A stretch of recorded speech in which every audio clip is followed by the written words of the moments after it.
सो यार जो last ODI series थी चैंपियंस ट्रॉफी से पहले, अब वो फाइनली खत्म हो चुकी है और अब हम लोग को सीधा वेट करना है चैंपियंस ट्रॉफी के शुरू होने का।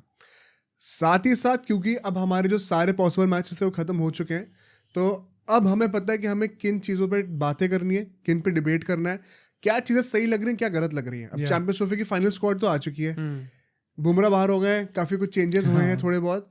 एंड इस पॉडकास्ट में ना हम लोग को कुछ चीज़ें क्रिटिसाइज करनी है क्योंकि कुछ चीज़ों का कोई बेस लग नहीं रहा था, लेकिन सरप्राइजिंगली अगर आपको लग रहा है कि सिर्फ क्रिटिसिज्म होगा तो तारीफ भी होने वाली है। कुछ चीज़ें अच्छी भी हो रही है इंडियन टीम में। एंड आईपीएल में भी 2-3 चीजें निकल के आई हैं। आरसीबी का कैप्टन आ चुका है। इतनी बड़ी बात हो गई, मतलब किसी ने सोचा भी नहीं था अल्टीमेटली ऐसा होगा, फिर पाटीदार को कैप्टन बना दिया जाता है। बहुत एक कॉम्प्लेक्स डिबेट है वो भी, उस पर बातें करेंगे कि विराट कोहली क्यों नहीं बने कप्तान अल्टीमेटली। केकेआर से जुड़ी भी कुछ खबरें आई हैं एक दो, एंड कुछ जो प्लेयर्स हैं ना इंटरनेशनल प्लेयर्स, वो चैंपियंस ट्रॉफी स्किप कर रहे हैं। वो क्यों कर रहे हैं उसके पीछे भी एक दो थ्योरीज निकल के आई हैं। तो काफी सारा डिटेल में हम लोग को इंडियन टीम के स्क्वाड के बारे में बातें करनी है, टैक्टिक्स के बारे में बातें करनी है, आईपीएल के बारे में बातें करनी है, चैंपियंस ट्रॉफी की बातें करनी है। आई थिंक ये सब हम लॉन्च कवर करने वाले हैं। And like always before starting इस वीडियो को आप जरूर लाइक करना, हमारे चैनल को सब्सक्राइब करना।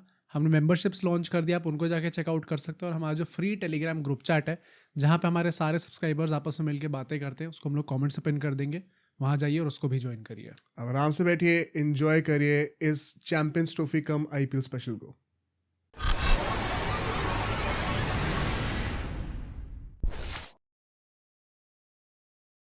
ठीक है, सबसे पहले आई थिंक हम लोग को शुरुआत इससे करना चाहिए कि जो स्क्वाड फाइनली निकल के आई है इंडियन टीम की, एक दो इंजरी कंसर्न्स थे तो वो हमें एक्सपेक्टेड भी था, लेकिन जो अल्टीमेट रिप्लेसमेंट्स हुए हैं यार, काफ़ी कुछ चीज़ें ना लॉजिक नहीं बना रही हैं अभी। थोड़ा सा वो बॉर्डर लाइन सर्कस टाइप का चल रहा है इस वक्त। जो रोटेशन हो रहा है ना, वो it does not make a lot of logical sense. की अब जायसवाल को for example, let's start with that. Jaiswal पहला ओडीआई खेलते हैं, किसके जगह पे खेलने वाले थे? श्रेयस अय्यर के जगह पे। ये हमने लास्ट पॉडकास्ट में बातें करी थी कैसे श्रेयस अय्यर इसलिए खेल गए क्योंकि विराट कोहली को इंजरी हो गई। एंड श्रेयस अय्यर ने उसका लिटरली तीनों मैचेस में परफॉर्म करा है। सो कोई अगर किसी के पास डाउट्स भी थे ना, या कोई सोच भी थी ऐसी कि श्रेयस अय्यर शायद स्टार्ट नहीं करेंगे, मैनेजमेंट में अगर किसी को भी ऐसा लग रहा था, तो श्रेयस अय्यर ने वो एकदम ही शट ऑफ कर दिया। अब कोई चांस ही नहीं है कि श्रेयस अय्यर नंबर 4 पे स्टार्ट ना करें। एंड सो जायसवाल को जो पहले मैच में स्टार्ट करा गया था, now that he is not even in the squad, वो रिजर्व्स में जा चुके हैं, वो थोड़ा सा सिली लगता है अब देखने में।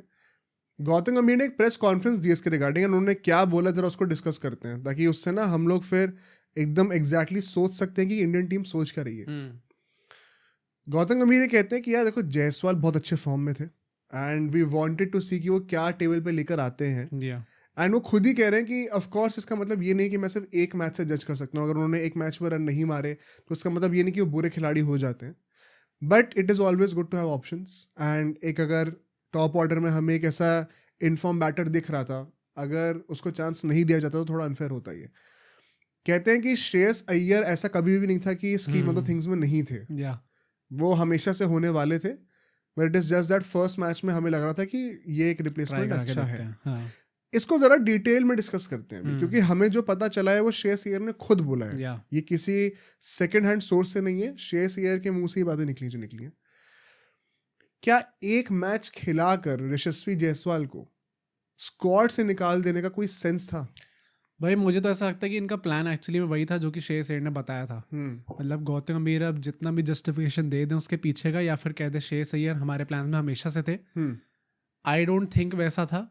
जब रोहित शर्मा का प्रेस कॉन्फ्रेंस थी चैंपियंस ट्रॉफी स्क्वाड जब निकली थी, तब उनने ऐसे करके बोला था जायसवाल के लिए कि मतलब if you look at it कितने वेरिएशंस हैं हमारे पास, हमने जायसवाल को पिक करा है just on the base of his potential कि वो क्या ला सकते हैं, because of the past year जहाँ पे उन्होंने सारे फॉर्मेट्स में परफॉर्म करके दिया है, तो उस पोटेंशियल पे उन्होंने उसे पिक करा है। अब तो पिक नहीं करा, तो इसका अलावा उस टाइम पे प्लान में थे, अब एकदम से हट गए प्लान से। तो ये ओडीआई सीरीज में जो परफॉर्मेंस रही है प्लेयर्स की, आई थिंक उसके चलते ही इन लोगों ने चेंजेस करे हैं स्क्वाड में, वरना इनका प्लान शायद कुछ और था। हमने पिछली पॉडकास्ट में डिस्कस करा था मंडे वाली कि कैसे अगर श्रेयस अय्यर एक्चुअली में खेलने वाले होते या फिर अगर वो हमेशा से ही प्लेइंग लेन में होने वाले थे तो वो इंटरव्यू आके नहीं देते। हाँ, क्योंकि वंस अगेन ये बहुत ही वियर्ड लगता है कि अगर एक बंदे को बताया होता कि आप स्कीम ऑफ थिंग्स में हो या और आप टेंशन ना लो, जयसवाल बस इस मैच के लिए आ रहे हैं, तो वो बंदा समझता है ना पब्लिकली आके ये चीज़ क्यों बोलता है, because it is very uncharacteristic of a player कि मैनेजमेंट में जो बातें हो रही है वो आके वो ऐसे पब्लिकली बोल रहे हैं. एक post match, it is not even a post match conference, वो जो स्टार स्पोर्ट्स एक अपना लाइव स्टूडियो पे वो कराता है, जो कनेक्ट कराता है, वो उसमें जाके उन्होंने बोल रखा है. प्लस सारे प्लेयर्स को पता होता है जब वो बोल रहे होते हैं कि उसका क्या इफेक्ट पड़ने वाला है. हाँ, ऑलरेडी गौतम गंभीर पे सब लोगों ने तलवारें निकाल रखी हैं. अगर ऐसे टाइप की स्टेटमेंट वो देते हैं श्रेयस अय्यर खुले में आके, तो उनको ऑब्वियसली पता था कि गौतम गंभीर के ऊपर सब लोग तलवार निकालेंगे फिर से. तो is it safe to say कि श्रेयस अय्यर के जो परफॉर्मेंस थी उसके चलते हुए गौतम गंभीर को लास्ट मोमेंट पे दोबारा अपने ओरिजिनल प्लान पे जाना या पड़ा? I think so. इसके बारे में और बातें करेंगे जब श्रेयस अय्यर की बैटिंग की बातें होंगी आगे जाके अगले सेगमेंट में. बट नाउ व्हाट अबाउट यशस्वी जायसवाल यार, उस बंदे को कैसा लग रहा होगा? अभी उसके वो आ गई है ना न्यूज़ की वो रणजी का सेमीफाइनल खेलने वाला है तुरंत जाके. पहली बार तो hats off to the guy भाई, Correct वो है. बिल्कुल भी रेडी नहीं है कि थोड़ी सी भी क्रिकेट जाने दे. जो जो जहां जहां पे अपॉर्चुनिटी मिल रही है वो लगातार वहां पे खेलने को रेडी है. But this is not a good sign for him. मतलब Gautam Gambhir is known to be that guy जो कि सबको बैक करेंगे टू दी एंड. हमने कैसे देखा था कि मिचेल स्टार्क जैसे बंदे को इतने महंगे में उन्होंने खरीदा था आईपीएल में, और फिर पूरे ग्रुप स्टेज में उन्होंने परफॉर्म नहीं करा, उसके बाद भी वो उन्होंने बैक करा उसे, और फिर हमें देखने को मिलेगी क्या फ़ायदे थे उसके. पर यहाँ पे जायसवाल को आपने पिक करा और उसके बाद जस्ट बिकॉज उनकी एक मैच में परफॉर्मेंस नहीं आई जो कि उनका ओडीआई डेब्यू था, उसके बाद आपने एकदम से उन्हें स्क्वाड से ही निकाल एक्चुअली मेरा इशू पता है यहाँ पे क्या है. मैं चलो एक बार को मान लेता हूँ कि श्रेयस अय्यर हमेशा से स्कीम ऑफ थिंग्स में थे एंड उनको स्टार्ट करना ही था. मान लो ये सारे रूमर्स हैं. या माई इशू देन बिकम्स कि क्या फिर आप यशस्वी जायसवाल को एक मैच खिला के प्रूफ क्या करना चाह रहे थे एग्जैक्टली?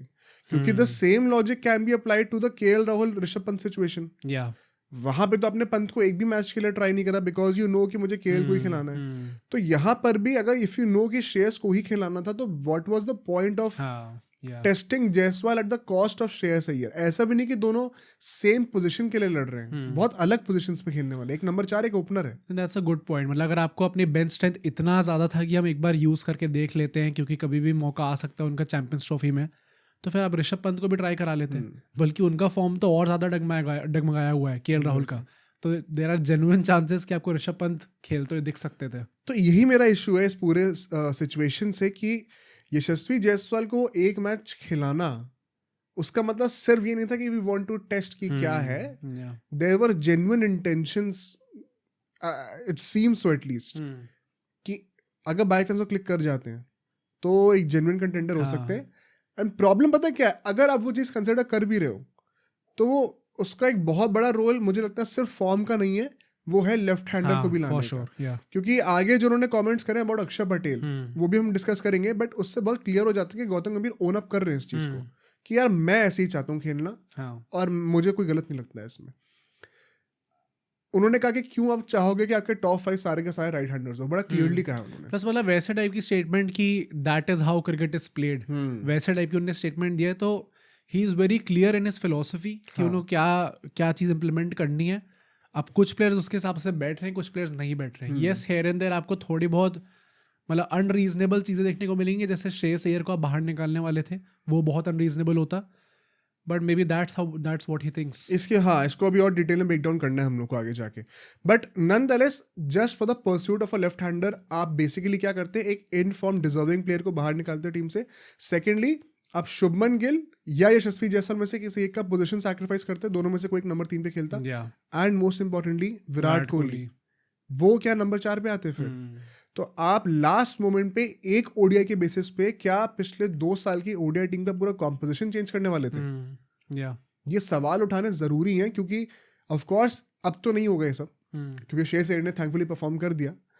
बट जो इंटेंशन थी इस टेस्टिंग की बिहाइंड, क्या वो कुछ इस लाइंस पे थी?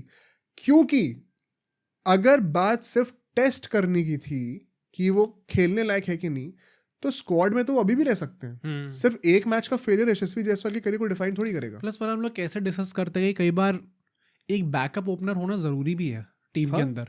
तो आपने वो नहीं लेके चल रहे. अब आपके जो भी प्लेयर्स खेलने वाले हैं at least in the top order, वो वही होंगे जो कि प्लेइंग 11 में होंगे. एक बैकअप बैटर प्रॉपर होना जरूरी है, क्योंकि ऋषभ पंत है वो विकेट कीपर है हाँ एंड बाकी जो बैकअप्स हैं वो ऑलराउंडर्स हैं। या तो एक फॉर्मिडेबल टॉप ऑर्डर या नंबर 4 का कोई एक बैकअप है नहीं हमारे पास। तो और उसके लिए हमने 5 स्पिनर ले लिए, वो भी हमें डिस्कस करना है। या तो जायसवाल अगर मैं कह रहा हूँ एक मैच में फेल हो भी गए, अगर आपका इंटेंशन था कि let's see what he has to offer to the point कि आप प्लेइंग 11 में भी रख सकते थे, तो ऐसा क्या बदल गया एक मैच में कि अब वो स्क्वाड से भी बाहर हो गए सीधा? That is my whole point of debating this situation, क्योंकि बहुत ही ज्यादा अनफेयर ये लगेगा आपको जायसवाल के पॉइंट ऑफ व्यू से। श्रेयस अय्यर के साथ जो होने वाला था वो भी बहुत अनफेयर होता, but the other side of the coin is कि एक प्लेयर का लॉस एक दूसरे प्लेयर का गेन होता है, और अब आपने उस प्लेयर को भी वो इंसेंटिव देके एकदम से लास्ट मोमेंट पे निकाल दिया। तो आई थिंक यहाँ पे मैनेजमेंट पे थोड़ा सा कॉल आउट करना बनता है। ये सही तरीके से प्लेयर्स का कम्युनिकेशन आप कह लो, रोल क्लैरिटी आप कह लो, और सिक्योरिटी, ये 3 चीजें आपने सही तरीके से प्रोवाइड नहीं करी है एटलीस्ट इन दोनों प्लेयर्स को। तो Jaiswal I know is a mentally tough guy, perform कर रहे हैं तो उनको भी पता है कि अभी नहीं तो आगे जाके मुझे ओडीआई टीम में आना ही आना है। बट हर एक इंसान, हर एक प्लेयर इतना ज़्यादा एक अच्छी मेंटल स्पेस में नहीं होता है और इतना अच्छे तरीके से ले नहीं पाता ऐसी चीज़ों को। मतलब मुझे लगता है भाई this will come back to bite him. मतलब ये चीज़ें गौतम गंभीर के टेन्योर के अंदर हमने टाइम एंड टाइम अगेन देख ली, और अभी 6-7 महीने हुए हैं सिर्फ।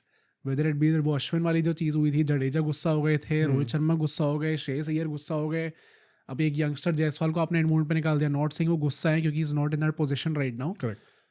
बट मतलब ये कभी ना कभी तो ये चीज़ प्रॉब्लम क्रिएट करेगी आगे जाके। इट इज़ इम्पॉर्टेंट कि आप ड्रेसिंग रूम का एनवायरनमेंट काफ़ी अच्छा रखो। कई बार सिर्फ मैन मैनेजिंग से ही टीम आगे चली जाती है। You don't have to be that technically sound to be a good coach, specially in the Indian cricket team, क्योंकि आपको सिर्फ मैन मैनेजिंग करनी है। तो अगर आप वैसे नहीं करके रख रहे हो तो मुझे लगता है ये शायद हम लोग चैंपियंस ट्रॉफी जीत जाए, उसमें भी बहुत बड़ा हाथ।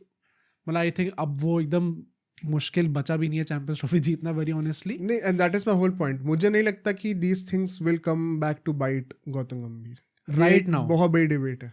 मतलब मुझे लगता है राइट नाउ नहीं होगा, क्योंकि एक आईसीसी इवेंट आ जाएगा तो एकदम से हो जाएगा अच्छा कितने कोच जीते ICC event in the first place, और उनका पहला आईसीसी इवेंट होगा वही जीत जाएंगे।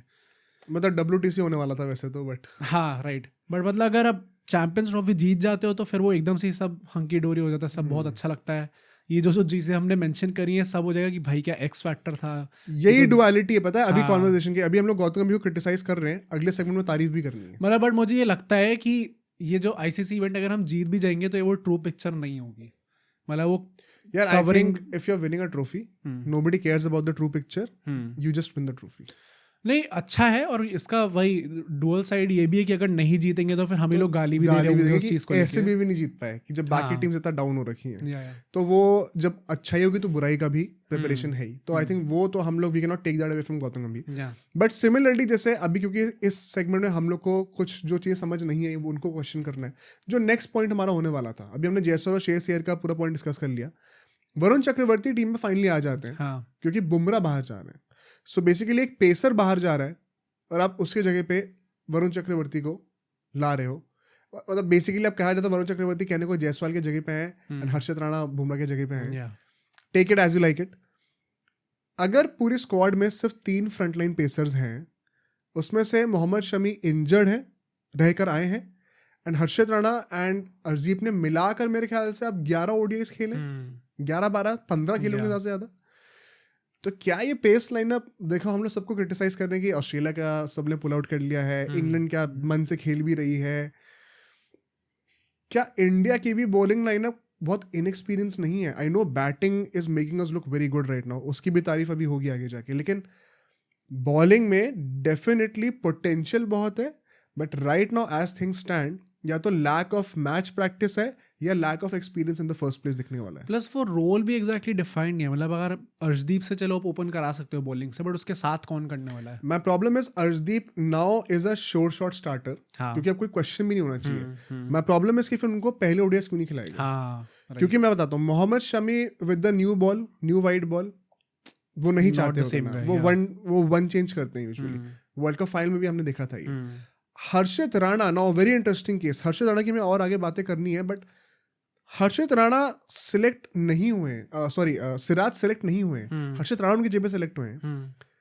द इंटरेस्टिंग पॉइंट इज कि हर्षित राणा का अगर आप नोटिस करोगे तो न्यू बॉल के साथ वो उनकी पिटाई ही हुई है। हाँ, मतलब स्टार्टिंग के 2-3 ओवर में तो प्रॉपर 20-30 रन पड़ते हैं उनके। उनकी क्रेडिबिलिटी इस बात में है कि उन्होंने हमेशा कमबैक बहुत अच्छा हाँ, करा है। या ठीक है, मतलब आई स्टिल बिलीव कि जो फर्स्ट गेम में उन्होंने अपना एवोल्यूशन दिखाया था, जब वो रियलाइज कर रहे थे कि इंग्लैंड के बैटर्स को अपना आर्म फ्रीज करने का मौका मिल रहा है outside off stump when you are giving them the room, फिर रोहित शर्मा उनसे कुछ बातें करते हैं, उनको समझाते हैं कि आपको स्टंप लाइन पे बॉलिंग करनी है, या अवॉइड गिविंग देम रूम, उसके बाद उन्हें स्लॉक करने दो। अगर रूम नहीं होगा ना बैटर के पास तो हाथ खोल के अपना बैट्समैन चलाने का मौका कम मिलता है आपको। जितना बॉल बॉडी के पास होगी उतने आपके आर्म्स भी बंद हो जाएंगे, या बंद हो जाएंगे। तो इसके चलते हुए जो एवोल्यूशन उन्होंने दिखाया था, उनको 3 विकेट मिले। फिर वो चीज उन्होंने हर मैच में दिखाया है, that he is learning from his mistakes very quickly. तो फॉर श्योर वो आगे जाके एक बहुत ही अच्छा पोटेंशियल होने वाले हैं। थोड़ी तो बैटिंग भी करके दिखा दी थी, बट इस वक्त चैंपियंस ट्रॉफी एक प्रॉपर ओडीआई इवेंट है, एक आईसीसी इवेंट है जो कि काउंट होगा। ट्रॉफी हमको चाहिए, हम सब जानते हैं। उसमें अगर हर्षित राणा और अर्शदीप सिंह हमारे ओपनिंग बॉलर्स हैं, and then one change Mohammed Shami आ रहे जो कि इंजरी से आए हैं, एंड फिर कुलदीप यादव आ रहे हैं जो कि खुद इंजरी से आ रहे हैं। All I am saying is कि ज़्यादा हवा में उड़ने की जरूरत है नहीं। बॉलिंग लाइनअप में अभी इश्यूज हैं, और वो issues not completely to our fault, क्योंकि इंजरीज हो रखी थी, कुछ हम कर नहीं सकते ज़्यादा। लेकिन अब इसी में अगर हम वरुण चक्रवर्ती को ले आ रहे हैं, यार देखो Varun Chakravarthy as a 5th spinner क्या कोई सेंस बना रहे हैं? क्योंकि it is very evident once again कि एक ही प्रॉपर स्पिनर खेलने वाला है और 2 स्पिनिंग ऑलराउंडर्स खेलने वाले हैं। तो क्या कुलदीप यादव को आप हटा के वरुण चक्रवर्ती को स्टार्ट कराने वाले हो? क्योंकि वो भी बहुत ही लॉजिकल होगा इन माय ओपिनियन, स्पेशली जो लास्ट गेम में जो कुलदीप यादव ने बॉलिंग करी है, he is coming back to the rhythm, and उन्होंने ऐसा कुछ खास गलत करा नहीं है पिछले 1-2 सालों में कि उनसे कहा जाए कि आप इंजरी से वापस आ रहे हो तो आपको एकदम से निकाल दिया जाएगा at a cost of who, somebody who has just made his debut. Already 2 pacers आपके कुल मिला के 10-11 ओडीआई खेल के आ रहे हैं, एक और आपको इनएक्सपीरियंस लड़का डालना है टीम में। बेसिकली टीम में 8 बैटिंग ऑप्शंस होंगे और सिर्फ 3 प्रॉपर बॉलर्स होने वाले हैं। उसमें से एक अर्शदीप है, एक मोहम्मद शमी होंगे, एक कुलदीप या वरुण में से कोई एक होने वाला है। तो एक्सपीरियंस कहाँ रहेगा फिर? मतलब आई थिंक जो भी लाइनअप बन रहा है, मे बी गौतम भी थोड़ा ज्यादा ही ट्रस्ट शो कर रहे हैं इन सारे प्लेयर्स पे, विच इज वंस अगेन, अभी देखो ये डिबेटेबल है कि ये गलत है कि नहीं है, क्योंकि इसका एक अच्छा साइड भी है, which is if he knows what he wants और वो प्लेयर्स को बैक कर रहे हैं, तो you can not really criticise him on that. मतलब सी हर्षित राणा के ऊपर I think any day Siraj को होना चाहिए था। हाँ, अब मतलब जो भी स्क्वाड निकल के आ भी रही है, इसमें आप अल्टीमेटली ये नहीं बोलोगे अच्छा इंजरीज के चलते ये स्क्वाड आ गई, क्योंकि इंजरीज सिर्फ बुमराह को रखी है। बाकी you have made that choice कि अच्छा नहीं हमें इसको ऊपर लेके चलना है। तो अगर वो चीज़ पुल ऑफ हो जाती है तो आपकी तारीफ भी होगी, बट अगर वो नहीं हो पाती देन बी रेडी भाई, क्योंकि अपने मतलब सिराज की ओडीआई में तो कभी भी स्टार्ट्स गंदे नहीं रहे। यस वो इफेक्टिवनेस थोड़ी कम हुई है, बट यार थोड़ी कम नहीं, एक्चुअली पॉइंट क्या है कि वो पहले के जो 10 ओवर होते हैं पावर प्ले का, जब बॉल थोड़ी रिलेटिव नहीं होती है, ही इज मैजिकल, बहुत विकेट्स लेते हैं, ओडीआई के नंबर 1 बॉलर भी थे, बट उसके बाद उनकी एफिकेसी सिग्निफिकेंटली डिक्रीज होती है, एंड डेथ ओवर्स में उनकी bowling you would prefer someone else. मतलब मुझे ऐसा लगता है कि मतलब मान लो अगर सिराज को हम लोग कोई हमें ओपनर बॉलर वैसे ही चाहिए था इस टाइम पे, क्योंकि अभी अर्शदीप के साथ कोई करने वाला है नहीं। एग्जैक्टली तो फिर वो आप उस टाइम पे सिराज को ले सकते थे। एग्जैक्टली मेरा इशू यही है कि हर्षित राणा खुद पहले पावर प्ले के बाद ज्यादा बेहतर दिखे, तो अर्शदीप के साथ स्टार्टिंग में कोई प्रेशर जमाने वाला सिराज होना जरूरी था। सेकेंडली अगर आप सिर्फ शमी को खिलाने वाले हो साथ में, तो शमी खुद भी इंजरी से आ रहा है एंड ओपनिंग बॉलिंग प्रेफर करते नहीं है उतना। थर्डली मेरा whole solution to the situation was कि आप वरुण चक्रवर्ती की जगह सिराज को ले लेते। अच्छा, मैं ये नहीं कहना चाह रहा हूँ कि हर्षित राणा को ना लिया जाए स्क्वाड में, क्योंकि मैं एक बहुत ही इंटरेस्टिंग स्टार्ट बताता हूँ। अभी वहाँ पे IL T20 लीग चल रही है, वहां पर ना जो टॉप 10 विकेट टेकर्स हैं उस लीग के, उसमें से 9 पेसर्स हैं। ओके, वहीं पे मैचेस हुए हैं अभी, 9 पेसर्स हैं, सिर्फ एक है हसरंगा जो कि 10th पे था। तो स्पिनर्स की इतनी क्या जरूरत है? अभी वहां पे जो मैचेस चल रहे हैं, it is not supporting spinners that well in terms of the x factor. Plus अभी तक यही था कि जब तक IL T20 खत्म होगा तब तक पिच इतनी डिटोरेट कर जाएगी कि अच्छा फिर स्पिनर्स का रोल बहुत ज्यादा हो जाएगा। हाँ, बट अब तो चैंपियंस ट्रॉफी आई गई, हफ्ते भर में चैंपियंस ट्रॉफी स्टार्ट है। प्लस बेसिकली क्या है कि अब जो घास थी वो डेफिनेटली डिटोरेट होती है, तो उसको काट दिया गया एंड अब पिच पे काफी सारे वाइट पैचेस हैं. जब पिच वाइट हो रखी है ना, पाटा एकदम या आईना होता है.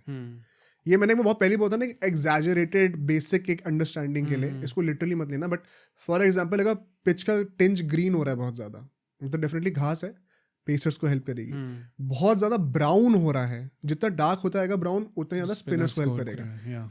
येलोविश टू वाइटिश जो पेल कलर होता है ना, it is a sweet spot for batters. अभी एग्जैक्टली बोला जा रहा है कि वहां पे वो सेम कलर हो रहा है, क्योंकि घास काटी गई है. जो घास मरने लग गई थी उसको काट दिया गया है. अब वो पिच एकदम ही फ्लैट स्मूथ हो चुकी है इस वक्त. डेफिनेटली डिटोरिएट भी करेगी, क्योंकि अब घास है नहीं सॉइल को बाइंड करने के लिए, तो वो ब्रेक डाउन जल्दी करेगा.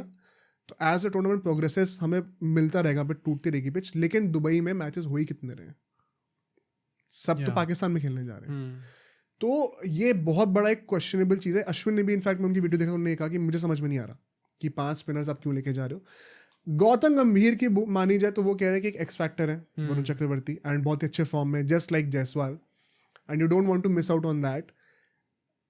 मेरा बेसिकली कहने का मतलब ये है कि या तो फिर वॉशिंगटन सुंदर को हटा देते, या तो वरुण चक्रवर्ती टीम में ना होते, या तो सुंदर ना होते. लेकिन हर्षित राणा के साथ साथ सिराज का होना मेरे ख्याल से जरूरी था. प्लस मतलब इधर आप देखो, अगर भाई if he is an X factor you don't want to miss out on that, मतलब 99% he is either way not going to be in the playing 11. तो आप वैसे भी मिस आउट कर ही रहे हो. अगर इतने ही आपको लग रहा है कि यार बहुत बड़े एक्स फैक्टर है, तो देन भाई might as well start him in the playing 11. तो अगर आप वो नहीं करने वाले, उसके चक्कर में आपने एक्सपीरियंस पे कॉल ले ली कि अच्छा नहीं हमें एक्सपीरियंस उतना नहीं चाहिए, तो आई थिंक वो मतलब that is not going to go down well as far as what your statements are. What your statements जो भी उन्होंने बोली हैं उनसे मैच नहीं हो रही वो चीज़. तो आई थिंक ये वरुण चक्रवर्ती को लाना just because he is an X factor, उनका अभी तक पिछले 5-6 महीने फॉर्म काफ़ी अच्छा चलता आ रहा है. भाई फिर आपने सिराज जैसे बंदे को मिस आउट कर दिया. और जहाँ पे अब तो कोई एक्सक्यूज नहीं था, तो अब लेना चाहिए था. जहाँ पे 3 स्पिनर स्टार्ट करने वाले, वहाँ पे आप 5 लेके जा रहे हो अल्टीमेटली, तो वो भाई फिर सेंस ही नहीं बना उस बात का कुछ. तो आई डोंट थिंक कि वरुण चक्रवर्ती का मतलब he is a great bowler, and आगे जाके हो सकता है ओडीआई टीम में रेगुलर भी हो जाए, जैसे टाइप की उनकी बॉलिंग चल रही है. बट एज ऑफ नाउ मतलब भाई ऐसा नहीं था कि आपको जरूरत थी ले जाने की. अगर जरूरत फील हो भी रही है, या तो इंडियन टीम कुछ ऐसा रीड कर रही है पिचेस में जो हम में से कोई भी नहीं कर पा रहा है, इंक्लूडिंग एक्स क्रिकेटर्स. सिर्फ गंभीर एंड रोहित को पता है वो चीज. या तो हम लोग थोड़ा सा ज्यादा ही ओवर इंडल्ज कर रहे हैं स्पिन में, जो कि मुझे लगता है कि शायद इतना जरूरत पड़ेगी नहीं. एक एक्स्ट्रा पेसर होता ना, तो आप पता है कभी कभी ये भी सोच सकते हो कि मुझे 3 पेसर खिलाने हैं, क्योंकि 2 स्पिनर्स अगर अक्षर और जडेजा हैं, मे बी अगर कुलदीप बहुत अच्छा परफॉर्म नहीं कर रहे, शायद आप 3 पेसर्स खाने का भी सोच सकते हो. जैसे वर्ल्ड कप में क्या था, शार्दुल ठाकुर खेला करते थे. सो हार्दिक, शार्दुल, बुमराह एंड सिराज 4 पेसर हुआ करते थे. तो आपने वो टेम्पलेट अब एकदम ही शट ऑफ कर दिया. अब जो टीम आपके अगेंस्ट प्रिपेयर करने वाली है ना, उनको ऑलरेडी पता है कि नंबर 8 पे एक स्पिनिंग ऑलराउंडर होने वाला है. तो वो आप कुछ सीक्रेट्स रखना चाहते हो, कुछ डाउट में रखना चाहते हो लोगों को. रोहित शर्मा ने T20 वर्ल्ड कप के पहले कॉन्फ्रेंस में कहा था कि मैं बताऊंगा नहीं कि मैंने क्यों लिए 4 स्पिनर, लेकिन बहुत स्पेसिफिक रीजन है. लोग नहीं कर पा रहे थे उस टाइम पे ना. एक वो सीक्रेसी फैक्टर, एक वो क्या कहते हैं उसको, डिफरेंशिएटिंग पार्ट जो होता है ना, वो आपने गिव अवे कर दिया ऑलरेडी. एवरीबडी कैन नाउ, जिसको थोड़ा सा भी क्रिकेट पता है उनको पता है कि नंबर 7 नंबर 8 पे 2 बॉलिंग ऑलराउंडर्स आने वाले हैं. बस मतलब वैसे भी देखें तो इस टाइम पे ज़्यादा प्रोबेबिलिटी ये है कि हमें पेसर्स की नीड ज़्यादा होने वाली है, क्योंकि वो एकदम फिक्स टेम्पलेट हमारा बैठ नहीं रहा पेसर्स में. स्पिन में तो आपको जितने भी आप प्लेयर्स हो, Kuldeep Yadav is coming back to his form. Jadeja ने तो गजब बॉलिंग कर दिया, probably best spinner right now. Axar Patel has done well. तो एग्जैक्टली, तो स्पिन में इतना प्रॉब्लम नहीं है. प्रॉब्लम है पेस में बैकअप्स होने जरूरी है. तो might as well entertain having an extra pacer. But अगर आपने एक्स्ट्रा पेसर खिला लिया, मान लो हर्षित, शमी और अर्जित तीनों को खिला लिया, तो स्क्वाड में कोई और पेसर बचा ही नहीं है. तो वो एक बंदा तो रिजर्व में रखना मेरे ख्याल से क्रूशल था. वरना अब आपके पास कोई प्लान भी है नहीं. Now you can just play 2 pacers and बचे Hardik Pandya and 3 spinner. So one dimensional हो रही है थोड़ी टीम यहाँ पे. मुझे बस ये लगता है पर्सनली, ये एक बहुत बड़ा ड्रॉबैक होने वाला है. सेकेंड यार, जो बुमराह का जो ऑफिशियल न्यूज आ चुकी है, उन्होंने कहा था कि ये फेक न्यूज है, ये है वो है, बट अल्टीमेटली सच ही निकला ये सब. आई थिंक भाई थोड़ा अननेसेसरी था जो भी कॉल आउट करा उनने उस जर्नलिस्ट को. जो उसने न्यूज़ निकाली अल्टीमेटली सही निकली. तो हमारा आई गेट वाई वो क्यों करेंगे ऐसा कॉल आउट करने का, ताकि वो फालतू में क्योस ना बने ज़बरदस्ती का। But what ever it was उस टाइम पे शामी ने कॉल आउट कर दिया था जब वो आईपीएल ज्यादा हो वाला रहा है है। भाई मतलब इतनी जरूरत, you don't have to focus on that इतना। जो न्यूज़ निकली अल्टीमेटली सही निकली, तो अल्टीमेटली आई डोंट थिंक आपने कमेंट करके कोई बहुत बड़ा पहाड़ तोड़ दिया उसके चक्कर में। बट रिगार्डलेस भाई बुमराह बाहर है, बहुत ज़्यादा बड़ा मिस है हमारे लिए। जहाँ पे हमारी पेस लाइनर इतनी इनएक्सपीरियंस है, वहाँ पे बुमराह जैसा अगर आदमी होता जो कि आपको पता है अच्छा ये 10 ओवर तो ये निकाल लेगा कुछ ना कुछ करके, बाकी 40 ओवर में मैनेज करना है, तो 10 ओवर की बहुत बड़ी अहमियत थी। क्योंकि पता है क्वाइट फ्रैंकली अभी जैसा टीम खेल रही है करंट फॉर्म पे, सिर्फ पेस अटैक पर ही आप सवाल उठा सकते हो। हाँ, स्पिन टॉप नॉच चल रही है, फील्डिंग टॉप नॉच चल रही है, टॉप ऑर्डर मिडिल ऑर्डर सब चल रहा है। एक और पॉइंट है कहीं ना कहीं फिनिशिंग का, उसकी बातें करेंगे आगे जाके। बट पेस बॉलिंग में आप कह सकते हो कि हाँ, नई बॉल से जो लोग डालेंगे उन्होंने रिसेंटली इतने मैचेस नहीं खेले हैं, जो नहीं डालने वाले उन्होंने वैसे भी इंजरी से वापस आ रहे हैं। तो बुमराह का एब्सेंस डेफिनेटली एक बहुत बड़ा गेम चेंजिंग फैक्टर होने वाला है। ऑल्दो डोंट बी सरप्राइज्ड कि बुमराह के ना होने के बाद भी हमारा pace lineup is good enough to win this trophy. एक और जो थोड़ा सा मुझे लगता है कि क्वेश्चनेबल डिसीजन आप कह सकते हो, शिवम दुबे को रिजर्व्स में रखा हुआ। हाँ भाई, वो कैसे आ गया? नहीं, मेरा क्वेश्चन पता क्या है कि वो रिजर्व्स में क्यों? मेरा था कि शायद आप स्क्वाड में रख सकते थे। अच्छा, ओके। लोगों को लगा क्या बोल रहा हूँ, लेकिन पांड्या की जगह पांड्या का रिप्लेसमेंट कौन है? क्योंकि आपने वैसे भी स्क्वाड में सिर्फ 3 पेसर ले रखे हैं, और थर्ड पेसर का जो 10 ओवर है वो हार्दिक पांड्या हमेशा डालेंगे। तो बाय चांस वो फिर से इंजर हो गए, तो या तो आप एक ऑलराउंडर को सैक्रिफाइस करके एक प्रॉपर पेसर लेके आ रहे हो, या फिर आप एक फास्ट बॉलिंग ऑलराउंडर की जगह एक स्पिन ऑलराउंडर इन वॉशिंगटन सुंदर लेके आ रहे हो। दोनों सिचुएशन में आपका टेम्पलेट चेंज होगा ही होगा। तो इससे अच्छा दुबे को स्क्वाड में रख लेते। आई नो कि इंजर हो गए तो आप रिजर्व से बंदे को उठा के ला सकते हो, but one second, what is the point of having 5 spinners in the squad? उनको भी तो रिजर्व में रख सकते थे आप। Would you rather want Shivam Dubey in the reserves और नीतीश कुमार रेड्डी? नीतीश का देखो, अब 24 जनवरी को उनको साइड स्ट्रेन हुआ था। अपेरेंटली अभी तक वो ठीक हुआ नहीं है। अच्छा, हो गया। तो वो भी मुझे थोड़ा वियर्ड लग रहा है कि अब तो टाइम हो गया है। Side strain is not that big of an injury. अब वो साइड स्ट्रेन एक्चुअली एक बहुत ही जेनेरिक टर्म है, उसके अंदर कुछ भी हो सकता है। तो अनफॉर्चुनेटली वो रिकवर नहीं कर पाए अभी तक, ऑल्दो 1 महीना होने वाला ऑलमोस्ट। बट अगर वो होते तो हाँ, बहुत बड़ा शाउट होता उनको भी रखने का स्क्वाड के अंदर। शिवम दुबे ने अभी जो रिसेंटली T20 सीरीज है उसमें बहुत अच्छा खेला, तो मुझे कोई इश्यूज नहीं है उनको रखने में। ओडीआई में उनको इतना एक्सपीरियंस है नहीं, एंड उनकी bowling as a third pacer कितनी ही वैल्यूएबल है वो भी बहुत क्वेश्चनेबल है। हार्दिक पांड्या से तो कंपैरिजन कर ही नहीं सकते हम लोग। He can play as a 4th pacer, Shardul Thakur का रोल कर सकते हैं। 4-5 ओवर डलवा दिया। एक नंबर 5 नंबर 6 के बैटर जो कि 10 ओवर डाल सकते हैं, वो प्रोफाइल शिवम दुबे लेके नहीं चलते। बट क्या हार्दिक पांड्या को अगर इंजरी हो गई, एंड ये हम लोग देखो वन सेकंड, ये इफ्स एंड बट्स में हम जा रहे हैं, लेकिन ये चीज पहले भी हो चुकी है, तो क्या हम सीख रहे हैं अपनी गलतियों से? ये चीज रोहित शर्मा से पूछी गई थी, वो तो थोड़ा गुस्सा हो गए थे इस बात पे कि ऐसा मत सोचो। हाँ, ऐसा सोचना ही क्यों है ये सब? नहीं, बड़ी बहुत ही रियलिस्टिक चीज है, क्योंकि कोई बंदा इंजरी प्रोन अगर होता है, तो मेरा मेन वन सेकंड कंसर्न अब बाबा देखो घूम के यहीं पे आ रहा है कि जिस डिपार्टमेंट में इंजरीज या फिर फॉर्म कंसर्न्स नहीं है, आपने वहां पे बहुत लोग भर लिए हैं, जो कि स्पिन डिपार्टमेंट है, जहां पे एक्चुअली में थोड़ा सा थिन आइस चल रही है अभी, या तो फॉर्म का जैसे कि शामी, या इंजरीज का, वहां पे आपने कोई बैकअप लिया नहीं है। तो इनफैक्ट हार्दिक पांड्या का भी कुछ बहुत ज्यादा अच्छा फॉर्म हमें दिखा नहीं है अभी बैटिंग के साथ इस सीरीज में। तो मुझे लगता है कि वहां पे एक बैकअप आप चाहते तो स्क्वाड में भी रख सकते थे, रिजर्व्स में रखने की जरूरत थी नहीं। रिजर्व्स में आप चाहते तो वॉशिंगटन सुंदर या वरुण चक्रवर्ती में से किसी को रखा जा सकता था। स्क्वाड के साथ वो ट्रैवल कर सकते हैं, फिर भी एक्सपीरियंस उनको मिलेगा वहां का।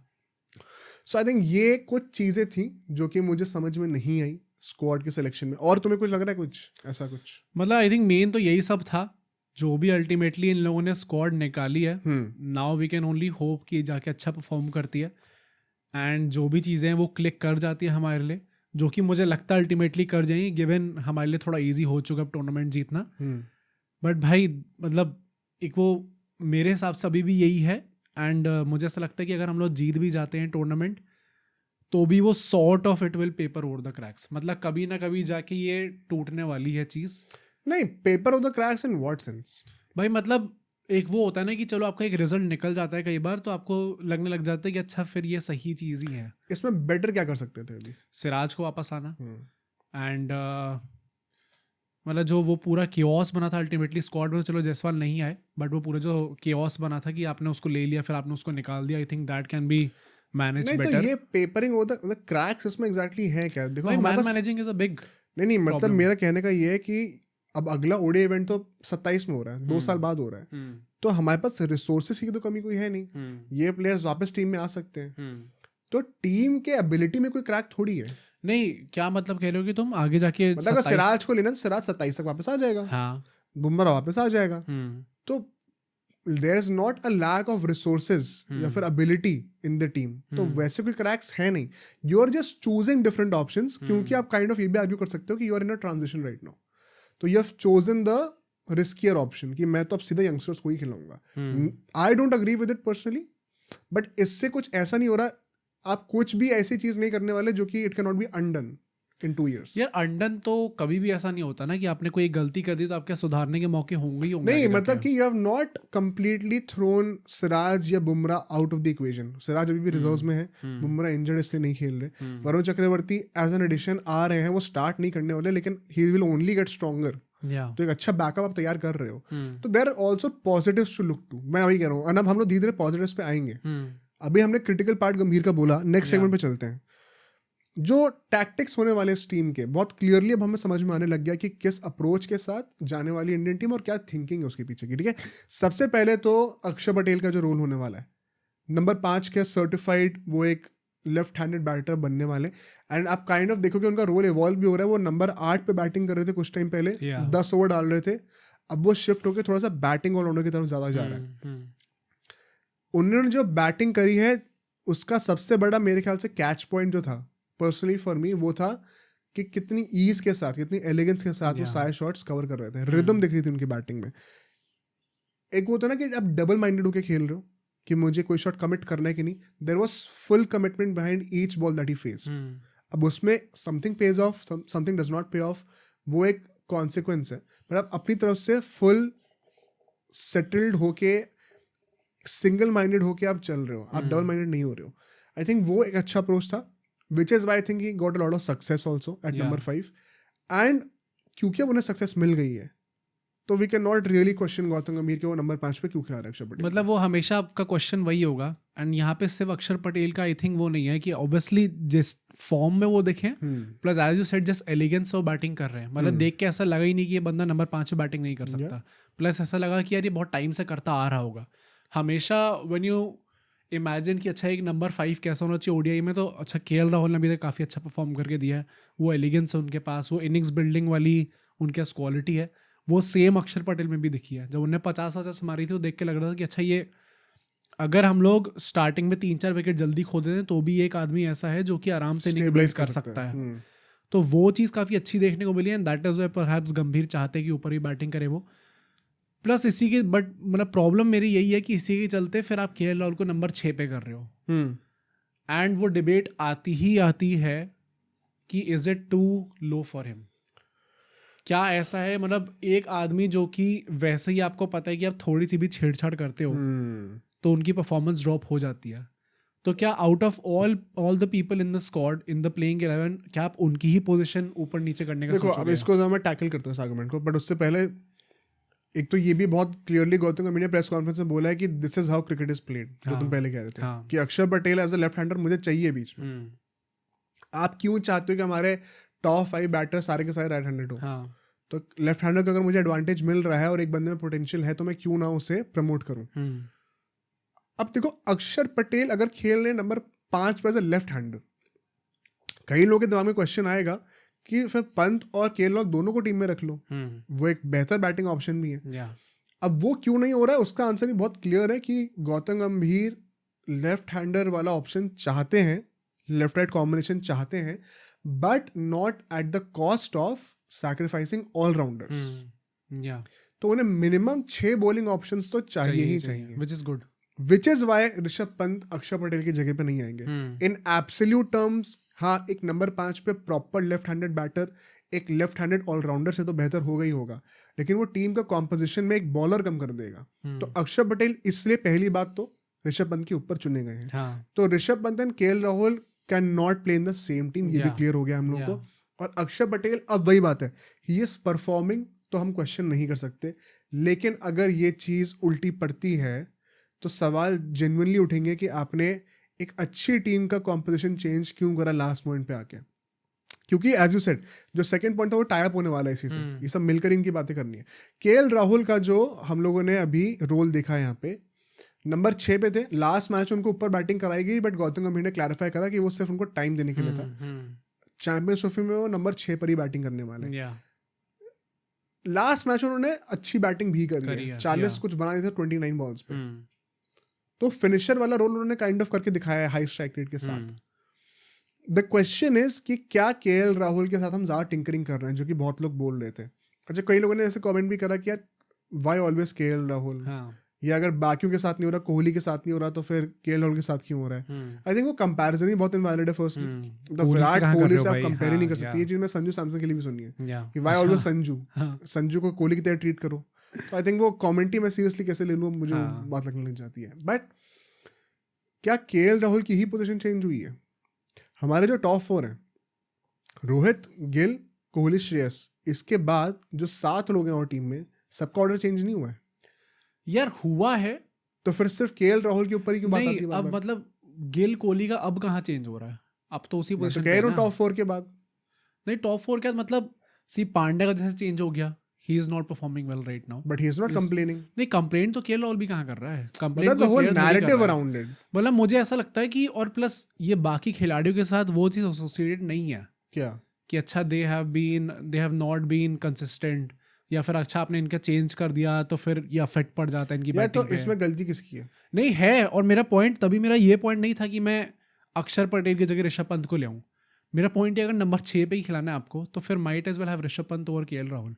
हाँ, वो उनने करा नहीं ट्राई। अब ये बात आ जाती है कि अगर यही करना था कि लेफ्ट हैंड अटेंड चाहिए ही, तो इन माय ओपिनियन केएल राहुल ने मुझे इतना कॉन्फिडेंस अभी नहीं दिया।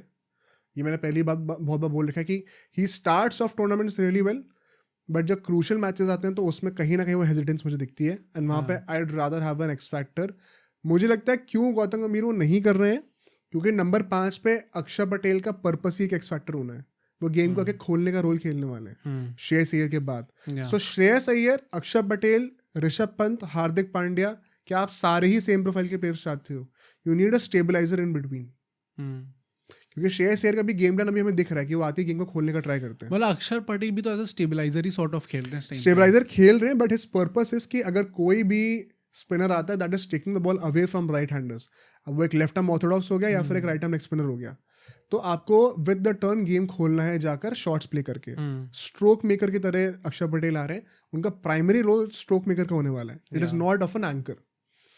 तो you need somebody in between to hold up a collapse. Okay, I think उसके वजह से केएल राहुल एक ऑटोमेटिक चॉइस बन जाती है। कोइंसिडेंस नहीं है कि ऋषभ पंत एक अकेले शायद ऐसे प्लेयर थे इस पूरे ओडीआई सीरीज में जिनको चांस नहीं दिया गया, बाकी सबको एक एक मैच खिलाया गया, इवन वॉशिंगटन सुंदर को खिला दिया आखिरी में।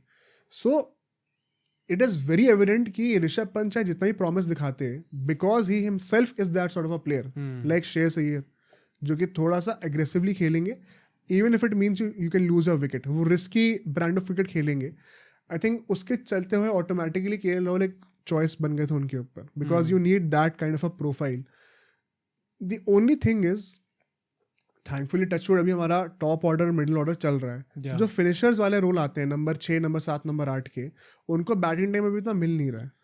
मतलब ये पूरा प्रॉब्लम क्रिएटिव से इसलिए हुई है क्योंकि आपने अक्षर पटेल को ऊपर कर दिया, उसके चलते बाकी नीचे जो जो प्लेयर्स थे वो और नीचे हो गए हैं इस टाइम पे। जैसे हार्दिक पांड्या अगर आपका प्लेयर है जो कि नंबर 7 पे आ रहा है, you would not ideally want कि हार्दिक पांड्या जैसा प्लेयर नंबर 7 पे although he is great at number 7 as a finisher, जो पावर हिटर वो हैं, वो गेम चेंज कर सकते हैं वहाँ पे। अभी तक तो इन 3 ओडीआई सीरीज में वो नहीं कर पाए वो चीज। नहीं, वो नहीं कर पाए वो अलग बात है। प्लस मुझे लगता है कि this is also very good for Jadeja, एक बहुत ही अंडररेटेड कमेंट होने वाला है, मतलब बहुत कम प्रेशर होगा इसलिए। हाँ, क्योंकि एट नंबर 7 उनको बहुत गालियां पड़ी हुई हैं, वर्ल्ड कप फाइनल में भी गाली पड़ी थी। एट नंबर 8 ऑटोमेटिकली आपकी एक्सपेक्टेशंस अभी कम है। You are playing an added batter, जो कि बॉलिंग करेंगे। अब वो बॉलिंग ऑलराउंडर वाला रोल ज्यादा प्ले कर रहे हैं इस वक्त, तो जडेजा से भी प्रेशर उठ जाता है काफी हद तक, एंड अक्षर ऊपर परफॉर्म भी कर रहे हैं, तो यू हैव 2 प्लेसेस सॉर्टेड। बचे KL Rahul, Hardik Pandya is not that kind of a guy जिनकी पोजीशन चेंज करने से उनका गेम इफेक्ट हो जाएगा। He is mentally very strong, तो I don't have any concerns about Hardik Pandya. ये जडेजा का ना, मैंने I read a report somewhere, I don't know, कुछ टाइम पहले मैंने पढ़ी थी कि ये पूरा इनका प्लान था ये, क्या कि नंबर 8 पे जडेजा जान के रखे हम लोग, ऊपर ना रखे, ताकि प्रेशर ना रहे। नहीं तो अगर इस, क्योंकि मतलब ऐसी टेंडेंसी है that if he gets a bit too much of balls तो फिर वो थोड़ा स्लो हो जाते हैं। Very fair point. अब उनको एक सिंगल माइंडेड अप्रोच लेके चलना है, he knows what he has to do. Clarity ज्यादा मिल गई जडेजा को बेसिकली। तो मुझे लगता है इसमें मेन एक ही बंदा बच रहा है जो कि कंसर्न है, वो है KL Rahul. And KL Rahul का देखो डेफिनेटली पोजीशन चेंज हुई है, बट पोजीशन बाकियों की भी चेंज हुई है, नोबडी इज कंप्लेनिंग। तो रादर देन कंप्लेनिंग, आई थिंक मैं ये नहीं कह रहा हूँ केएल राहुल कंप्लेन कर रहे हैं, मैं एक जो डिस्कोर्स चल रहा है उसके अराउंड उसकी बातें कर रहा हूँ by the way. Rather than complaining about his position, I think अगर वो परफॉर्म करके यहाँ पे देंगे, he will automatically win the trust of the selectors and the management. यार देखो, इन माय ओपिनियन अभी जगह ऋषभ पंत की बनती थी, ठीक है, कायदे से अक्षर पटेल को ऊपर खाने की जरूरत ही नहीं थी। ऋषभ पंत खेलते, नंबर 6 पे हार्दिक पांड्या होते, 7-8 पे अक्षर जडेजा आ जाते, लेफ्ट हैंड बैटिंग भी सॉर्टेड हो जाता। आपने ऋषभ पंत को सिर्फ इससे निकाला because you want to accommodate KL Rahul as an anchor in between. तो आप ऑलरेडी एक बहुत बड़े एक्स फैक्टर प्लेयर के ऊपर चढ़ के टीम में आ रहे हो। वो प्रिविलेज सबको नहीं मिलता है। अगर आपको मिल रहा है तो आप जेन्युइनली बहुत गिफ्टेड प्लेयर हो, आप में बहुत पोटेंशियल है। अगर आप में इतना ट्रस्ट दिखाया जा रहा है कि आपका पोटेंशियल इतना ऊंचा है, तो आप परफॉर्म कर लोगे। आई think it is not a matter of concern. Plus KL Rahul जिस पोजीशन पे आ रहे हैं, उनके ऊपर कोई प्रेशर नहीं होने वाला है एज सच कि उनको एक्सप्लोड करना है राइट अवे। इनफैक्ट अगर वो प्रेशर कभी होता भी है, it is a blessing in disguise, because then he does not have the pressure of scoring high runs, surviving for a lot of balls. Even if he plays a quick fire 20 ball 30, he has done his job. तो main बात है कि एक देखने का नजरिया होता है हर प्लेयर का। आप हर चीज में प्रेशर क्यों ढूंढ रहे हो, एक पॉजिटिव भी तो देख सकते हो। तो केएल राहुल के लिए अपॉर्चुनिटीज बहुत है इस नंबर पे, सिर्फ बुराइयां नहीं है। हर जगह कुछ अच्छा कुछ बुरा होता है, आप अच्छी चीजों की तरफ भी तो देखो ना। तो अक्षर पटेल अगर परफॉर्म कर रहे हैं यार, अब ये चीज शायद थोड़ी हार्श लेगी, बट अक्षर पटेल ने जो नंबर 5 पे करके दिखाया, it is nothing less than what KL Rahul has done in recent times. थोड़ी एग्जैजरेटेड स्टेटमेंट नहीं है। Apart from that, Australia innings जो पहले मैच में थी वर्ल्ड कप की, जो अक्षर पटेल ने भी करके दिखाया, ऐसा क्या कम था इसमें? मतलब केएल राहुल ने वो चीज वर्ल्ड कप में करी थी, प्लस वो फाइनल को अगर हम लोग छोड़ दें, उससे पहले तक he was having a fantastic world cup. You can argue अक्षर पटेल ने T20 वर्ल्ड कप फाइनल में जो इनिंग्स खेली है वो गेम चेंजिंग इनिंग्स थी। हाँ डेफिनेटली, तो पोटेंशियल तो उन्होंने, बट वो T20 था और वो वर्ल्ड कप फाइनल था। हाँ, और उन्हें जिताया है वहां पे। नहीं but like format he change कर दिया ना इसमें। तो मैं एग्री कर रहा हूं, तो ओडीआई में परफॉर्म कर रहे हैं ना यार। हाँ, अभी तक मैं वही कह रहा हूँ कि इस टाइम पे अक्षर पटेल पे सवाल इसलिए नहीं उठा सकते क्योंकि उन्होंने कुछ करा ही नहीं ऐसी। एग्जैक्टली, तो मेरा पॉइंट वही है, जब बंदा परफॉर्म कर रहा है then you can not question. जब नहीं करेंगे तब क्वेश्चन करेंगे बिल्कुल। अगर केएल राहुल ने आके नीचे 100 मार दिया, Axar Patel is a big flop in the champions trophy, हम डेफिनेटली क्वेश्चन करेंगे। But as things stand right now, can you blame Gautam Gambhir और Axar Patel for batting at number 5? He is doing his job. तो KL Rahul has to make do of what he has. ठीक है, इतना कुछ नहीं होने वाला है कि नंबर 5 से आप नंबर 6 पे आ जाओगे तो कोई जमीन आसमान का फर्क होने वाला है। ऐसा कुछ नहीं होता है। स्पेशली अगर जो हमारे टॉप 4 का जो फॉर्म चल रहा है, आप नंबर 5 पे हो गया, 6 पे आओगे, आपको वैसे भी कमी बॉलें खेलने को मिलने वाली है। तो रोल बहुत ही वन डायमेंशनल होने वाला है। तो ये बुरी बात नहीं है, it means you get more clarity कि आपको एक ही तरीके से खेलना है। सो यार मैं ये कहूँगा कि पॉजिटिव्स देखो, नेगेटिव्स मत देखो। बहुत चीज़ें हैं अच्छी करने के लिए। एंड वंस अगेन, अगर गौतम गंभीर ने ये चीज़ बोल दी कि अक्षर पटेल मुझे खिलाना है, this is where now I have to praise Gambhir also. देखो मैं बहुत चीज़ों से अग्री नहीं करता। जायसवाल का जो ट्रीटमेंट था, श्रेयस अय्यर का जो ट्रीटमेंट था, अक्षर की जगह मैं चाहता था कि पंत को खिला दो, इससे अच्छा ऊपर खिलाना है तो केएल राहुल को क्यों पुश कर रहे हो फालतू का।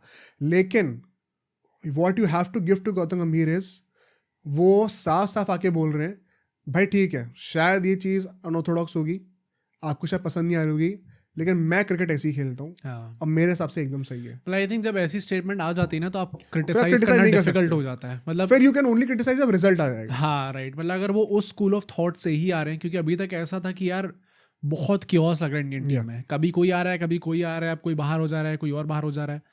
बट अगर वो एक्चुअली उस माइंडसेट से ही आ रहा है कि उन्हें इसी टेम्पलेट पे खिलाना है, then you can't actually criticise, क्योंकि अभी तक रिजल्ट देखना बाकी है।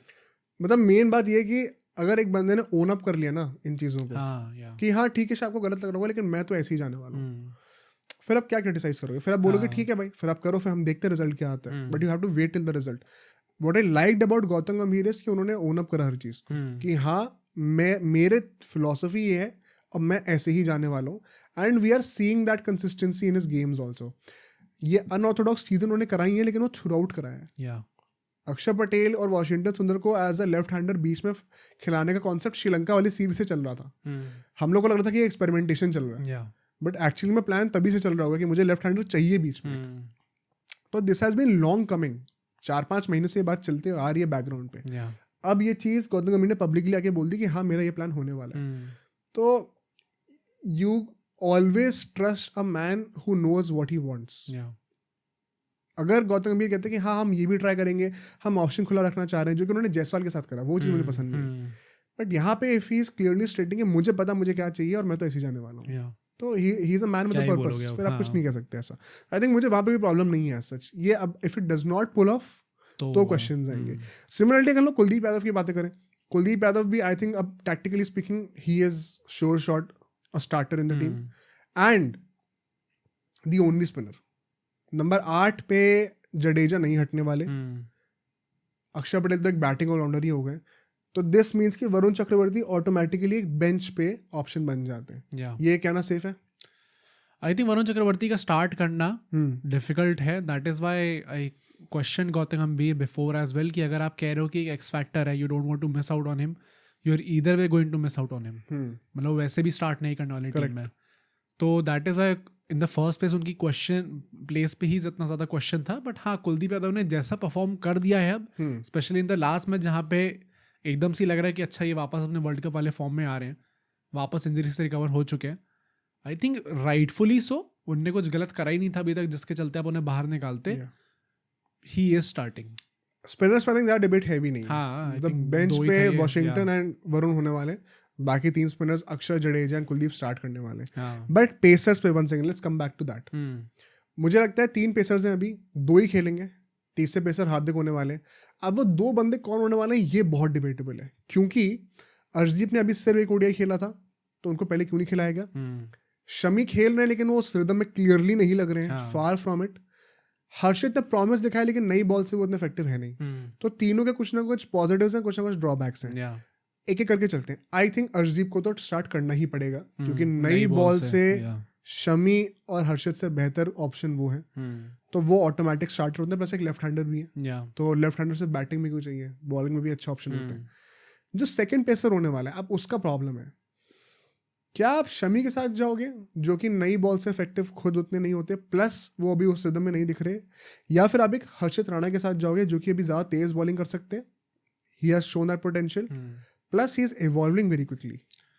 मतलब I think they should go with Shami right now. एक आईसीसी इवेंट है, एक एक्सपीरियंस प्लेयर है, plus he is known to be that guy जो कि आईसीसी इवेंट्स में टर्न अप करते हैं। मतलब हो सकता है कि उनको स्टार्ट कराया ना जाए तो भी बीच टूर्नामेंट में आप ले आओगे, उसके बाद एकदम से वो 4 विकेट ले लेंगे, फिर आप बेंच कर ही नहीं सकते उन्हें वापस, ऐसा टाइप का फॉर्म होता है उनका।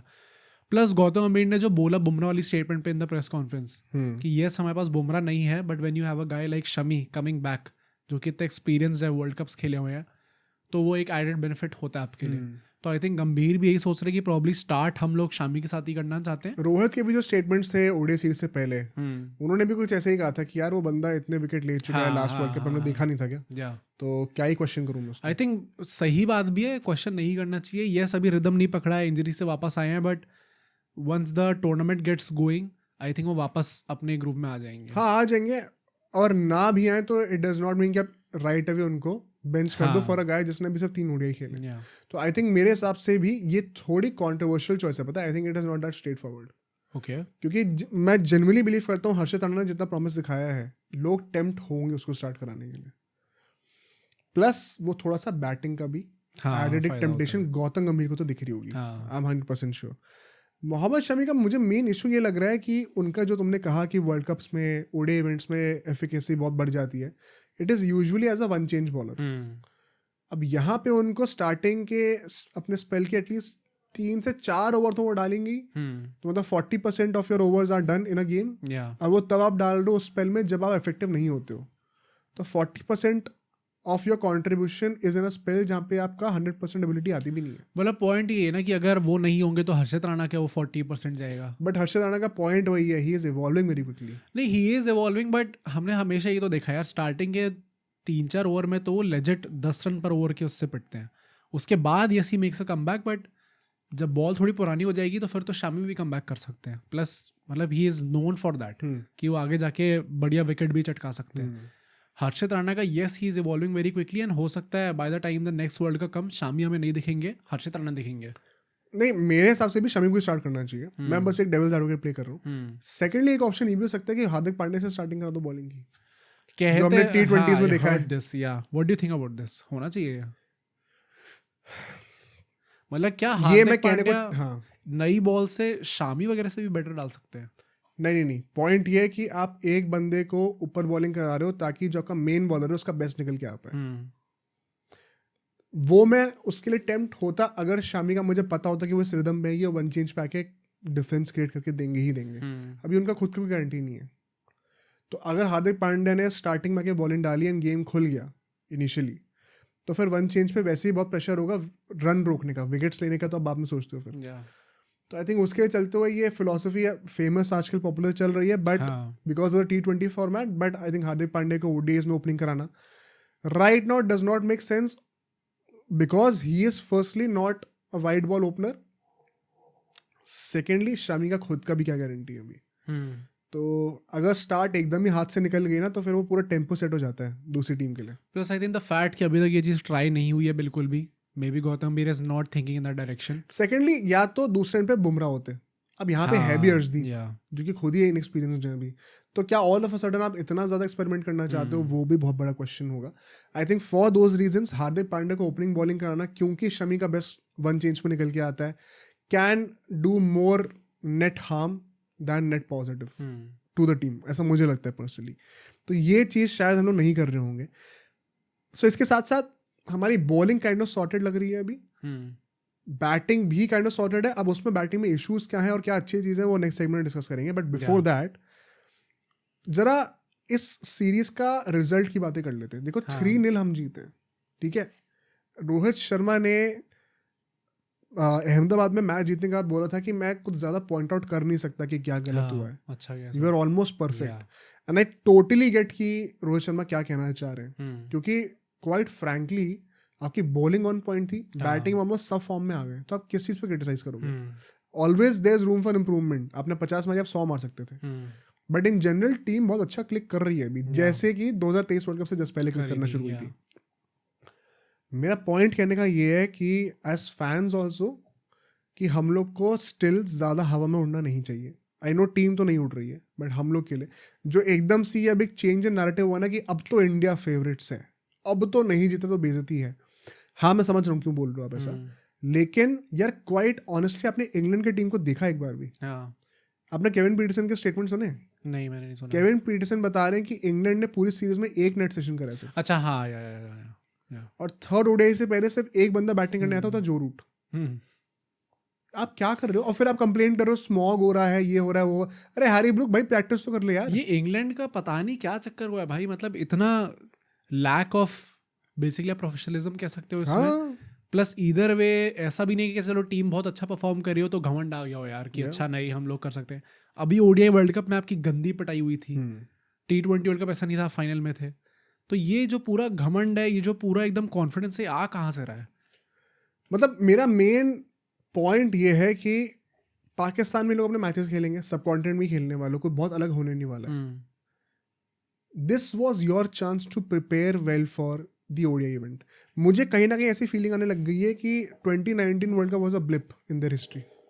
वो ऑयन मॉर्गन ही था एक रेवोल्यूशनरी बंदा जिसने रियलाइज करा था कि वाइड बॉल क्रिकेट कैसे खेलना है.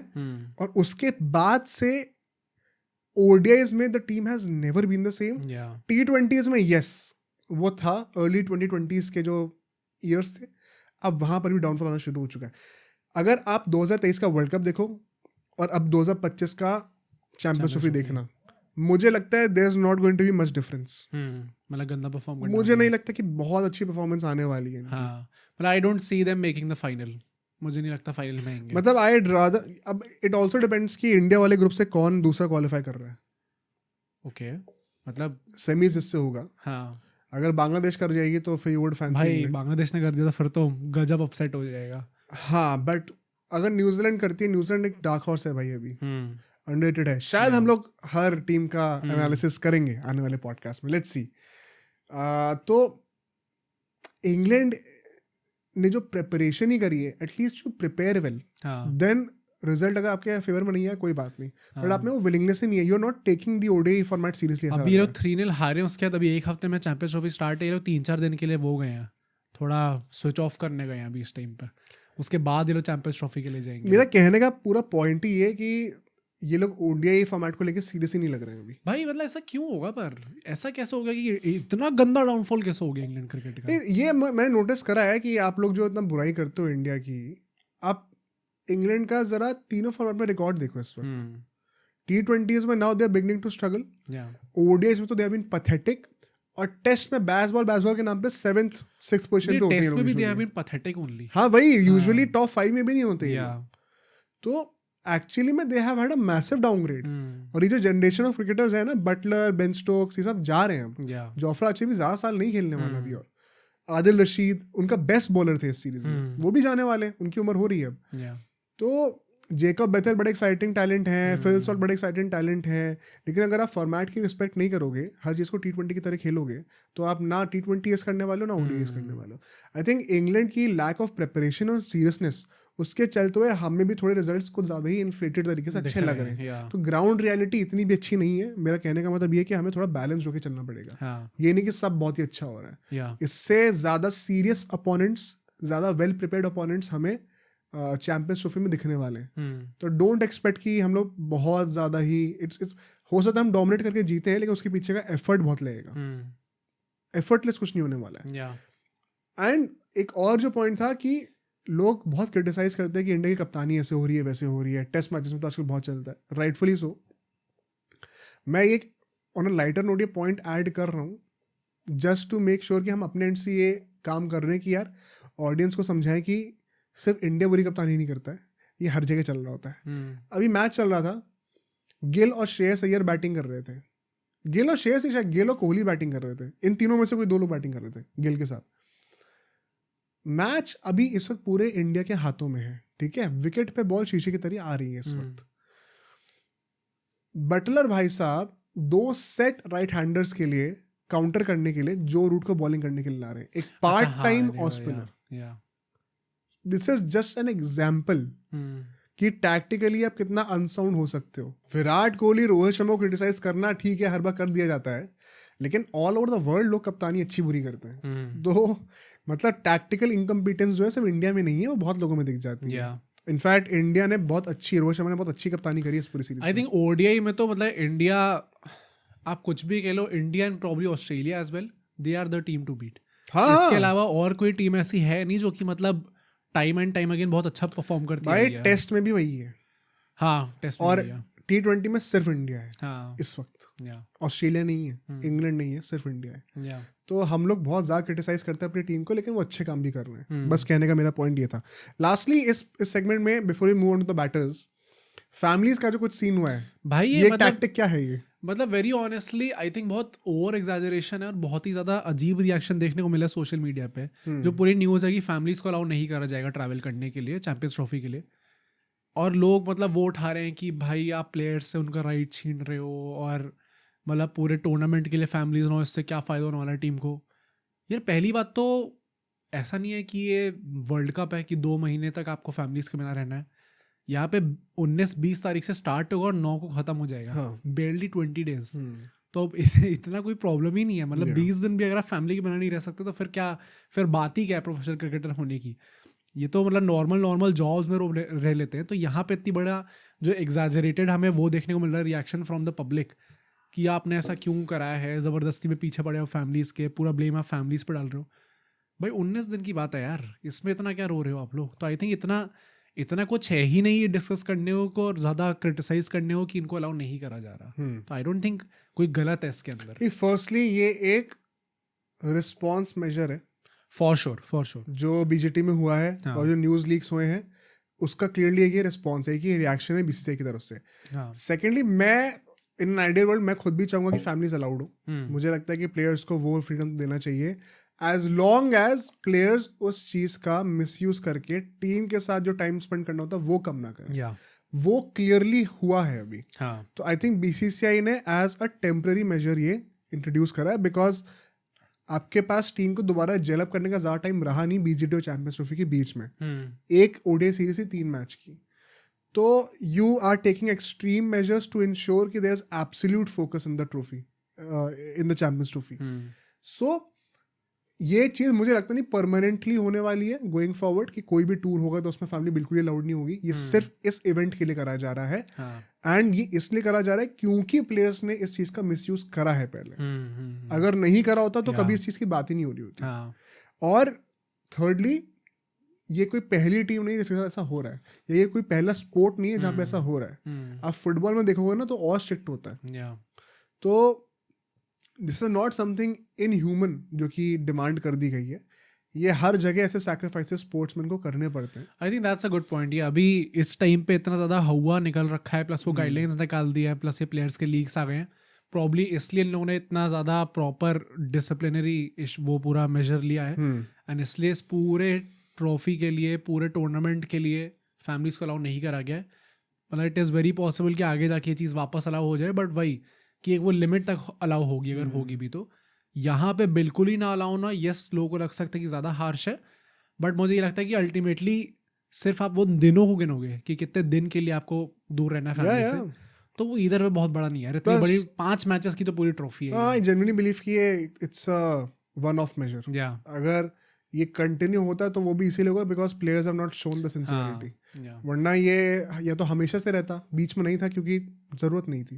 अब जरूरत है इसलिए लाया जा रहा है. आई थिंक इसमें कोई प्रॉब्लम नहीं है. जो हमारा नेक्स्ट सेगमेंट होने वाला है, अब हम लोग बातें करेंगे जरा जो इंडियन टीम की ओडीआई बैटिंग बन चुकी है. क्या ये अभी बेस्ट है इस वक्त चैंपियंस ट्रॉफी के लिए? बैटिंग आई थिंक सो हो सकती है, क्योंकि अभी एक एक करके बात करते हैं. पहले तो गिल की बात करते हैं. बहुत सवाल थे कि उनको स्टार्ट करना चाहिए नहीं, क्यों बनाया vice captain. I always felt कि वाइस कैप्टन उनको होना चाहिए, क्योंकि अगर आप उनकी तरफ देख रहे हो एज अ नेक्स्ट कैप्टन यही सही टाइम है. बुमराह को वाइस कैप्टन नहीं होना चाहिए था. एंड मुझे लगता है वाइस कैप्टन का टैग मिलने के बाद थोड़ा बैटिंग में भी रिस्पॉन्सिबिलिटी देखने को मिली है. मतलब मैन ऑफ द सीरीज बन गए भाई. Man of the match in last ODI first ODI दोनों मैन ऑफ द मैच थे वो, उसका मैन ऑफ द सीरीज बन गए. वो 100 मारी है, 250 मारी है. तो सबसे कंसिस्टेंट बैटर और सबसे इन फॉर्म बैटर हमारे वही देखने को मिले हैं. कभी ऐसा लगा ही नहीं कि वो बंदा स्ट्रगल कर रहा है आदमी. प्लस हाँ काफी ईज के साथ काफी फ्लो में आके उन्होंने बैटिंग करी है अपनी. कोई भी ऐसा फेज नहीं था जहाँ पे वो बहुत ज्यादा स्ट्रगल कर रहे थे. तो आई थिंक बहुत ही बड़ा पॉजिटिव साइन है ये, बिकॉज मुझे लगता है हम लोग फाइनली वो फ्लैशबैक्स देख रहे हैं जो कि 2023 वर्ल्ड कप से पहले के थे. प्लस मतलब वही पॉइंट है ना कि अल्टीमेटली गिल ने क्या दिखाया है कि यार ओडीआई उनका फॉर्मेट है. लोग बहुत इजीली जो है वो फॉर्मेट्स को मिक्सअप करते हैं. अच्छा टेस्ट में नहीं चल रहा तो ओडीआई में भी क्या ही इनको क्यों रखा हुआ है, निकाल दो इन्हें. ओडीआई वो बंदा फॉर्मेट अपने जब से वो क्रिकेट खेल रहा है तब से एस करता हुआ रहा है. It is his format. T20s में यस प्रॉब्लम है, टेस्ट में प्रॉब्लम है, बट ओडीआईज में कभी प्रॉब्लम नहीं रही है. टेस्ट में भी पिछले साल वो हमारे सेकंड हाईएस्ट स्कोरर थे. या तो आई थिंक इतना ज़्यादा कुछ इशू था ही नहीं ओडीआई फॉर्मेट में टू बिगिन विद. प्लस वो वाइस कैप्टनसी दे दी तो जो बाकी सारे जितने फैन ग्रुप्स हैं उनको वो गुस्सा हो गए कि अच्छा आपने इनको क्यों बना दिया कप्तान, जो उनकी परफॉर्मेंस अच्छी नहीं आ रही. परफॉर्मेंस बाकी फॉर्मेट में नहीं आ रही, यहाँ पे तो आ ही रही है. नहीं मतलब जायसवाल, ऋतुराज गायकवाड़, पता नहीं कितने कितने फैन बेसेस थे वो. I think you have no excuse whatsoever right now. भाई 58 की एवरेज रख रहा है भाई वो ओडीआईज में. बहुत आराम से वो बंदा मतलब सबसे probably are most reliable batter right now. जो हमने 2023 वर्ल्ड कप से पहले कहा था, आई सेड दैट, मतलब मैं अपने ऊपर ले रहा हूँ कि मैंने कहा था कि 2023 वर्ल्ड कप में शुभमन गिल हमारे टॉप स्कोरर होंगे. काफी लोगों ने कहा था. हाँ, और उसके बाद उनको डेंगू हो जाता है और उसके बाद से कभी वापस फॉर्म में आ ही नहीं पाए. सीटी में हो सकते हैं टॉप स्कोरर. चैंपियंस ट्रॉफी में फिर से मैं यही कहने वाला हूँ कि सबसे इनफॉर्म बैटर वही है हमारे. ओडीआई जिस तरीके से वो एस करते हुए आ रहे हैं, अगर मुझे अपनी बेट्स प्लेस करनी है तो मैं गिल के ऊपर करूँगा.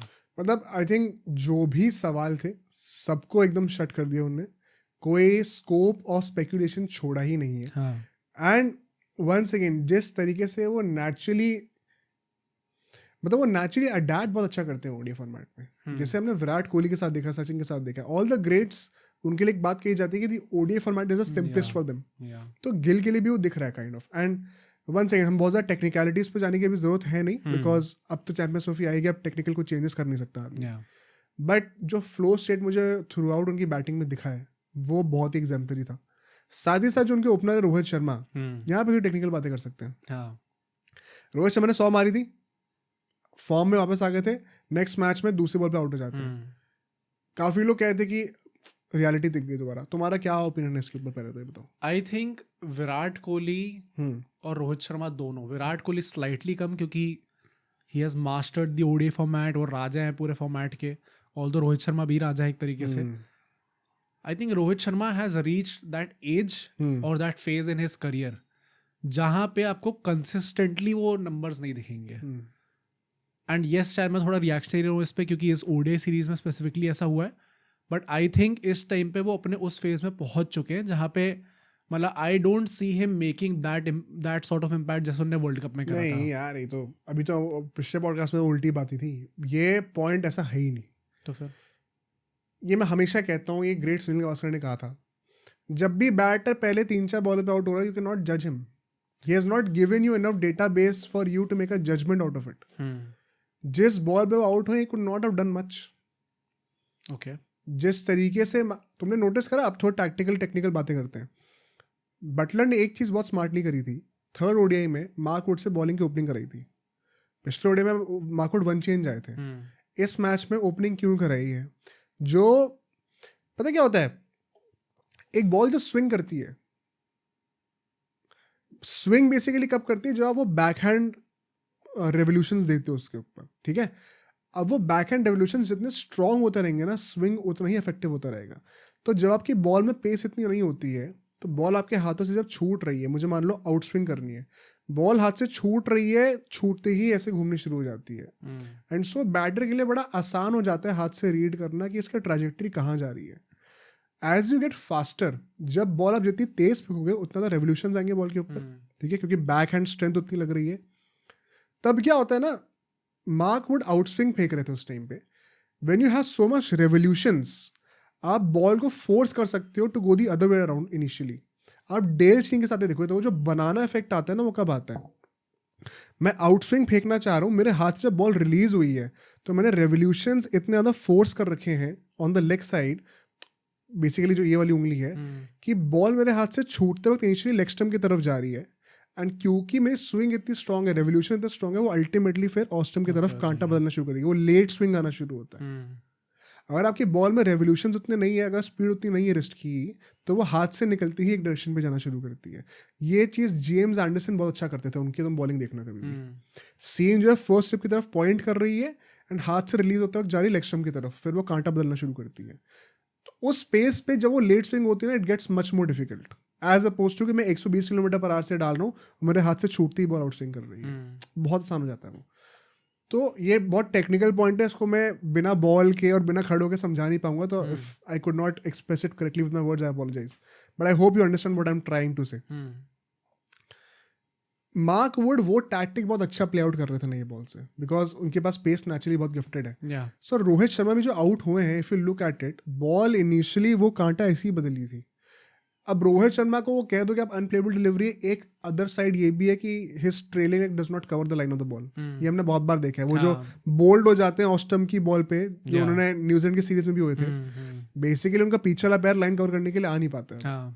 प्लस वो कभी भी बहुत बड़े फुटवर्क के प्लेयर रहे ही नहीं है। तो टेक्निकल एस्पेक्ट आपका ये है कि वो चीज़ आपकी लिमिटेशन है, वो कभी होगी नहीं, लेकिन जो उन्होंने बॉल डाली कोई भी आउट हो सकता था यार। मतलब coming back to the point, मुझे क्या तुम्हें ऐसा लगता है कि रोहित शर्मा का जैसे 2023 वर्ल्ड कप में फिट था, मतलब probably the most impactful player, वो ऐसा होगा इसमें चैंपियंस ट्रॉफी में? मतलब I don't see that happening भाई। मुझे लगता है कि वो एक वो होता है ना कि आपके कंसिस्टेंटली रन आ रहे हर मैच में। मुझे नहीं लगता रोहित शर्मा क्या आने वाले हैं। नहीं, होने में तो कुछ भी हो सकता है, but he has not shown any science जहां पे ऐसा लगे कि वो नहीं कर सकते ऐसा। वो पहले ओडीआई में थे, he has left that behind now. मतलब अगर हम लोग देखें कायदे से, तो वो 3 ओडीआई मैचेस में, एक में 100 आई, एक में जल्दी आउट हुए, एक में जल्दी आउट हुए, और उनके बीच में 100 आई थी। तो अल्टीमेटली जो आप वो इनकंसिस्टेंसी वाला पार्ट कहते हो, यस, मतलब काफ़ी हार्श वर्ड हुआ है रोहित शर्मा के लिए, क्योंकि he has time and time again perform for us, but मुझे ऐसा लगता है कि अगर वो चीज़ होएगी भी ना तो इट इज़ वेरी नेचुरल. नहीं नेचुरल है, मैं कह रहा हूँ ये आर्ग्यूमेंट होल्ड ही नहीं करती है ट्रू, बिकॉज थर्ड ओडीआई में जिस तरीके से आउट हुए हैं, अगर आप फर्स्ट ओडीआई की तरह आउट होते हैं, हाँ. जब आप डबल माइंडेड हो, कंफ्यूज और आप एक शॉट मारते आउट हो रहे हो, तो आप कहते हैं कि इनकंसिस्टेंट है, पुल ऑफ नहीं हो रहा है ये style of play. Third ODI में जिस तरीके से आउट हुए, वो बॉल जेन्युइनली गुड थी, आप कुछ कर नहीं सकते थे उस चीज़ के बारे में. Okay. तो वो चीज़ तो पड़ेगी. जैसे श्रीलंका वाले मैच में वर्ल्ड कप में मधुशंकर ने जो बॉल डाली थी, हाथ घुमा दिए थे पहले ओवर में, बॉल पड़ के बाहर निकल गई थी, बोल्ड हो गए थे वो राउंड द लेग्स कह रहा हूँ, क्या कहते हैं उसको, राउंड द विकेट से. सो ये चीज़ हमें पहले भी होते हुए दिखी है, आगे भी होते हुए दिखेगी. इसमें बैट्समैन को you can not blame him too much. Similarly जो विराट कोहली के साथ हुआ है, अब विराट कोहली ने फाइनली वो 50 मार के दिखाई है. दो तीन चीजें उन्होंने ऐसी करी हैं जो कि वो बहुत टाइम से नहीं कर पा रहे थे. बैकफुट का गेम उनका इंप्रूव हुआ डेफिनेटली, ऑफ स्टंप पे उनके शॉट्स की रेंज खुल गई है. ये हमने पहले ओडीआई में भी देखा था, जो उन्होंने बैकफुट पे एक पंच मारा था, और उसमें जल्दी आउट हो गए थे, बट साइंस दिख रहे थे हमें. अब तो कटवट भी मार रहे थे, वो इंप्रूवमेंट दिख रहा है. उन्होंने काम कर रहा है उस चीज के ऊपर, वो बहुत बड़ा पॉजिटिव होने वाला है. फ्लो में जब वो आ गए थे तो छक्के भी लगाए, चौके भी लगाए. अब मेन बात कब आती है, जब वो आउट हुए. केविन पीटरसन ने एक बहुत अच्छा टेक्निकल एनालिसिस करा था इसका. फर्स्टली, अब ये वंस अगेन, ये मैं शब्दों से इतना अच्छे से समझा नहीं सकता, वीडियो के साथ समझा पाता बेटर. जब भी आप एक लेग स्पिनर को खेल रहे होते हो, लेग स्पिनर की बॉल ड्रिफ्ट करके आपके अंदर आएगी और फिर पड़ के बाहर जाती है. समझ में आ रहा है इतना? मतलब जब बॉल ड्रिफ्ट करके अंदर आ रही है और वो लेग स्टंप पे पिच कर रही है, अगर आपने लेग स्टंप का गार्ड ले रखा हुआ है उस टाइम पे, तो आपको बेसिकली पैर अपना सामने सीधा निकालना है. ठीक है, इतना क्लियर हो रहा है? क्लियर हो रहा है. वहां से अगर बॉल टर्न करने वाली है, तो बेसिकली आप क्या कर रहे हो, आपका पीछे वाला पैर भी लेग स्टंप पे था, आपने सामने वाला पैर थोड़ा सा खोल के क्लियर करा ताकि आप बॉल को फेस कर पाओ, और आपका मिडिल स्टंप और ऑफ स्टंप दोनों एक्सपोज्ड है इस वक्त. अगर आप विराट कोहली का डिसमिसल देखोगे, you can see his off stump. Okay, usually क्या होता है इसमें, against spinners, because you have time, आप अपना ट्रेलिंग लेग जो है ना, वो कवर करते हो ऑफ स्टंप और मिडिल स्टंप से, ताकि आपकी बॉडी पोजीशन थोड़ी सी ओपन अप हो जाए.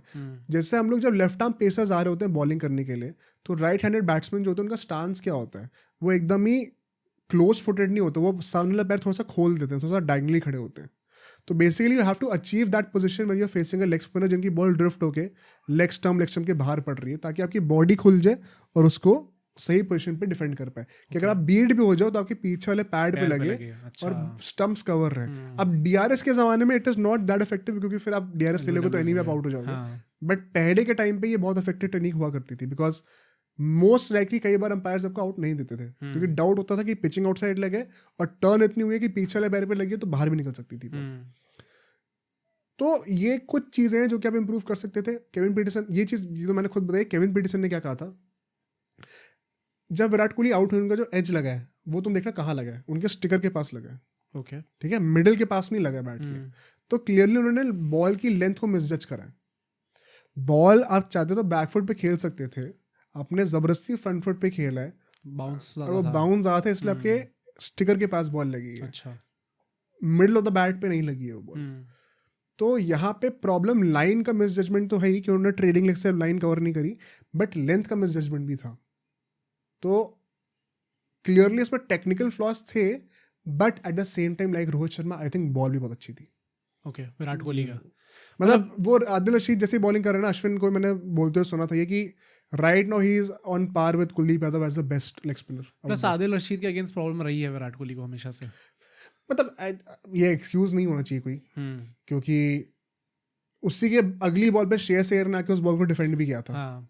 अगर आपको याद हो तो भाई वन सेकेंड, श्रेयस अय्यर थोड़े लंबे भी हैं, ज़्यादा रीच ज़्यादा है पैर की, but misjudgment of length अगर हो रही है तो it is on Virat Kohli. It is not कि बॉलर ने कुछ बहुत खास कर दिया.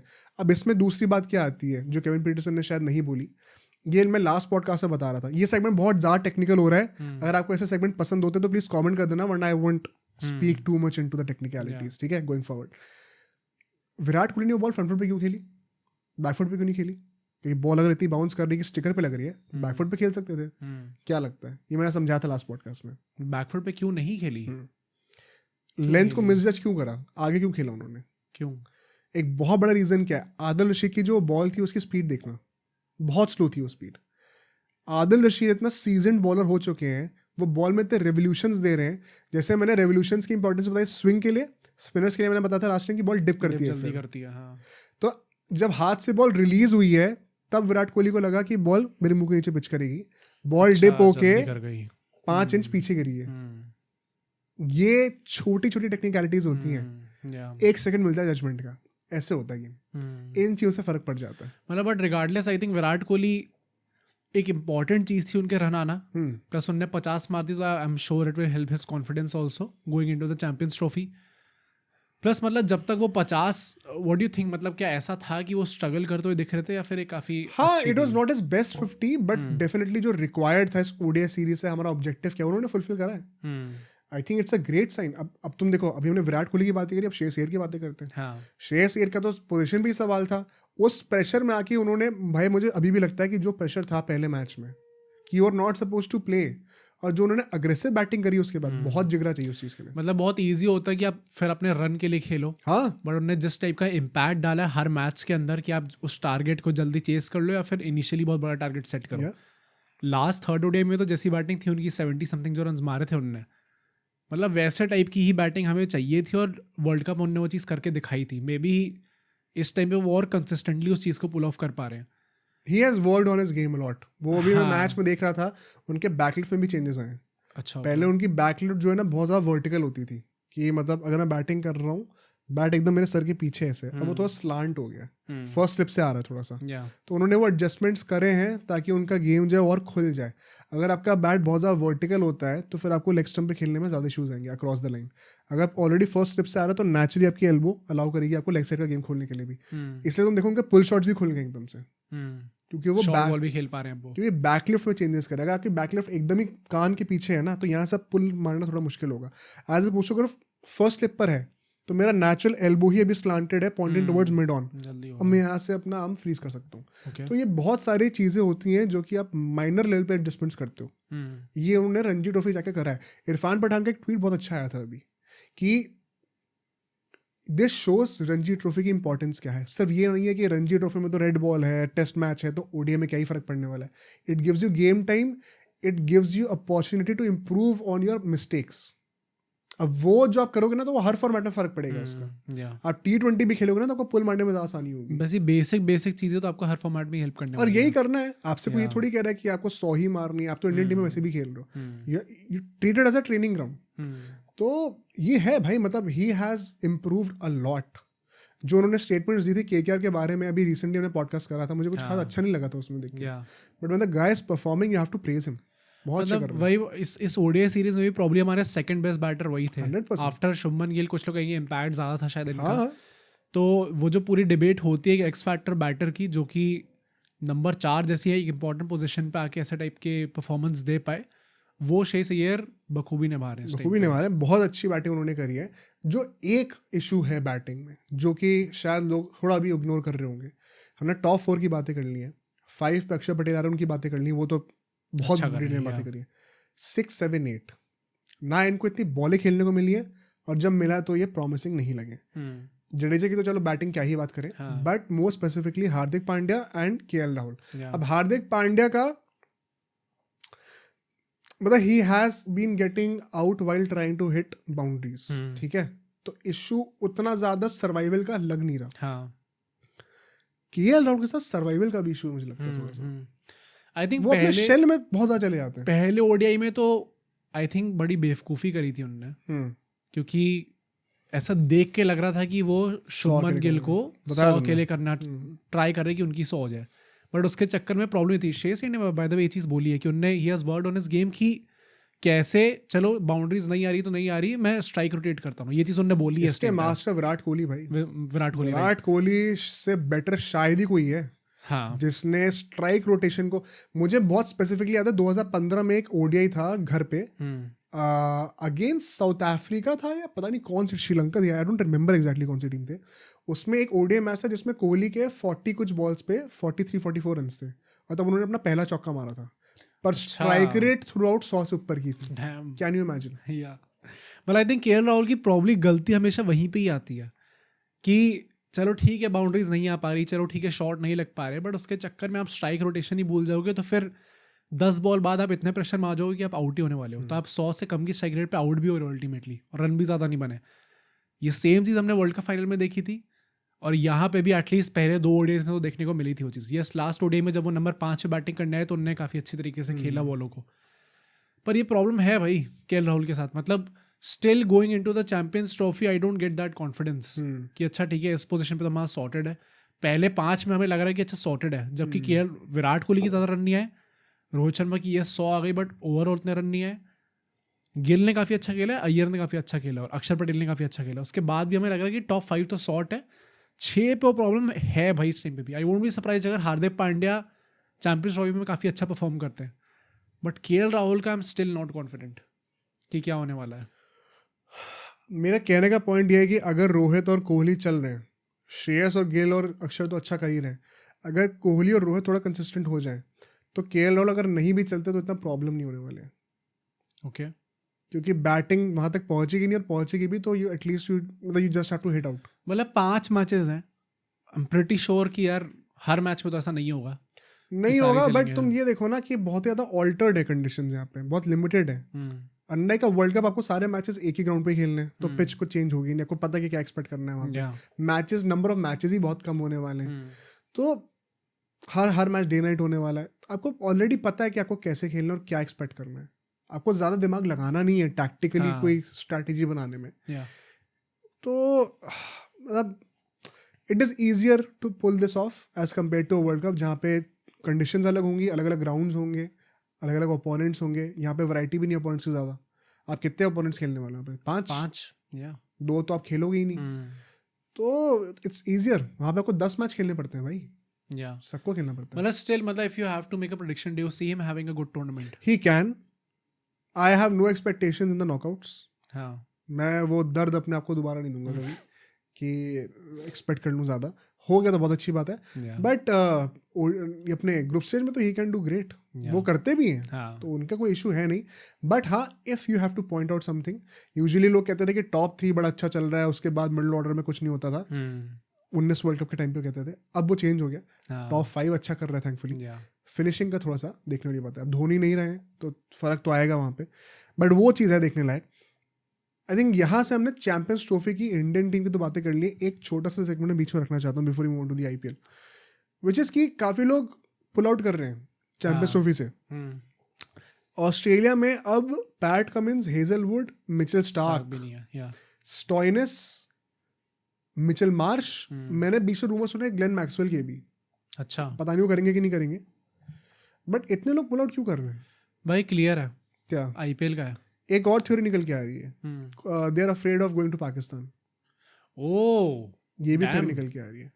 आई डोंट थिंक ये सच होगी। मैंने लास्ट पॉडकास्ट में ये बता, आई विल से दिस, मैंने लास्ट टाइम कहा था तुम्हें कि मुझे नहीं लगता कि आईपीएल को मिस करने के चक्कर में कर रहे हैं ये लोग, बट जब इतने लोग अब करने लग गए ना, वो पिछले मंडे हमने किया था podcast, I might have to correct myself, ये हो सकता है ये सच हो भाई। मतलब अगर ये था तो फिर क्रिकेट ऑस्ट्रेलिया को पहले ही बात करनी चाहिए थी। किस चीज़ की? मतलब उन्हें बोलना चाहिए था कि हम भी नहीं आ रहे भाई। अगर इंडिया ये चीज़ कर सकती है तो ऑस्ट्रेलिया भी कर सकती है। पाकिस्तान वाला? हाँ, मतलब I would like to believe कि सच नहीं है। मुझे ऐसा लगता है कि आईपीएल वाला रीज़न ज़्यादा है। मुझे अल्टीमेटली अगर मुझे भी चूज़ करना है तो मैं आईपीएल वाला ही करूँगा, क्योंकि अभी तक हमने लास्ट पॉडकास्ट में कहा था कि ये लोग आईपीएल के चक्कर में मिस करने वाले हैं, तब हम लोग सोच रहे थे कि नहीं, ऑस्ट्रेलियन प्लेयर ऐसा नहीं करते यूजुअली। मिचेल स्टार्क का रीज़न क्या है? Personal reason. वो कुछ लोग रूमर्स फैला रहे थे कि वो प्रेग्नेंट है, उसकी वजह तो उन्होंने क्लियर कर दिया कि ऐसा कुछ भी नहीं है, तो पर्सनल रीजन ही है। वही तो मतलब आई थिंक जहाँ पे बाकी सारे प्लेयर्स का चलो इंजरी है तो हम लोग रिस्क नहीं लेना चाहते। आई थिंक वो 30+ प्लेयर्स वाला जो मैंने लास्ट पॉडकास्ट में बोला था ना कि ये लोग सोच रहे कि यार इसके चक्कर में आईपीएल ना मिस हो जाए, दैट इज ट्रू। अच्छा, ये भी अब क्यों सोच रहे हैं मतलब कि आईपीएल मिस ना हो जाए? वैसे तो ऑस्ट्रेलियंस आर फेमस कि वो आईपीएल मिस कर देते हैं। मतलब चैंपियंस ट्रॉफी है ना, आई थिंक चैंपियंस ट्रॉफी में either way it's not something जो कि बहुत ज़्यादा ट्रेजर करती है ऑस्ट्रेलिया। रीजन है आईपीएल के लॉ चेंज हो गए। अच्छा, अब अगर आपने ऑक्शन में आकर नहीं खेला तो फिर आपको बैन मिलेगा सीधा। This is a direct effect of what BCCI has done, कि अब अगर आपको आईपीएल में खेलना है तो आप लास्ट मोमेंट पे बिट्रे नहीं करोगे अपनी टीम को। एंड इन प्लेयर्स को डेफिनेटली शायद ये लग रहा होगा अब, क्योंकि अब अगर इतने लोग कर रहे हैं ना, तो मैं भी सोचने पर मजबूर हूँ फिर कि हमने चैंपियंस ट्रॉफी तो खेल लिया, by chance if we can not pull off the IPL, हमें जबरदस्ती खेलना पड़ेगा और फिर डब्ल्यूटीसी फाइनल हैम्पर होगा। And I think Australian team WTC final को ज़्यादा प्रेफरेंस फॉर देती है। श्योर या चैंपियंस ट्रॉफी को इतना सीरियसली लेते नहीं है। हाँ थोड़ा मुझे लगता है कि इस ट्रॉफी की वैल्यू भी कम हो गई है क्योंकि ओपोनेंट्स ऐसे कर रहे भाई वैल्यू कम हो गई है and that is why I am saying कि भाई वेरी ऑनेस्टली इंडिया का ये जीतना बनता है। मतलब इंडिया की squad despite not having Bumrah हाँ। और चाहे जो जो इनने चेंजेस करे हैं उसके बाद भी मतलब I think it is the strongest squad coming into the champions तो ट्रॉफी। इसकी बातें करेंगे ऑस्ट्रेलिया तो एकदम ही podcast। बर्बाद हो चुकी है। इंग्लैंड तो मजाक लग रही है देखने में। पाकिस्तान का चलो पाकिस्तान में तो अब उनको थोड़ा ज़्यादा प्रेफरेंस दोगे एंड न्यूजीलैंड का लोग कह रहे हैं कि Dark horse न्यूजीलैंड है। एक डार्क हॉर्सेस लग रही है। उसमें भी अभी अर्चन रविंद्र का सीन हो गया है। हाँ। देखते हैं उसका क्या होता है। लोकी फर्गसन बाहर हो गए मेरे ख्याल हाँ। से। तो मेन आई थिंक एक्सपेक्टेशन हो चाहिए फाइनल तक आना है। फाइनल के बाद आपको कुछ नहीं पता हाँ होता। कुछ भी हो और सकता हाँ है। फाइनल तक तो Yeah. बिकॉज पता है डोंट बी सरप्राइज्ड अगर आपको सेमीफाइनल बहुत इजी मिल जाए। ऑस्ट्रेलिया जैसा भी खेल रही है और इंग्लैंड जैसा खेल रही है, कोई बड़ी बात नहीं कि अफगानिस्तान क्वालिफाई कर जाए। या तो like I genuinely don't think कि ऑस्ट्रेलिया और इंग्लैंड दोनों क्वालिफाई कर रहे हैं। हाँ हाँ दोनों में से एक ही करेगा मैच हाँ। एंड दूसरी साइड पे पाकिस्तान या अफगानिस्तान होने वाली है। या दोनों तो नहीं कर रहे। I will be genuinely shocked अगर ऐसा होता है तो डोंट बी सरप्राइज अगर इंडिया को एक इजी रूट मिल जाए फाइनल का, जैसे कि लास्ट टाइम भी मिला था जब बांग्लादेश बन गई थी सेमीज में। तो but the way these guys are pulling this out, देखो ऑस्ट्रेलियन टीम का पाकिस्तान वाला कोई इशू हो ऐसे मैंने रूमर्स बहुत सुने हैं एंड थोड़े से इनके हिंट्स ऐसे रहे हैं over the past decade. From time to time आपको ऐसे हिंट मिलते हैं थोड़े से कि they are a bit reserve. Publicly नहीं बोलते, थोड़ा सा वो होता है, हेजिटेंस होता है।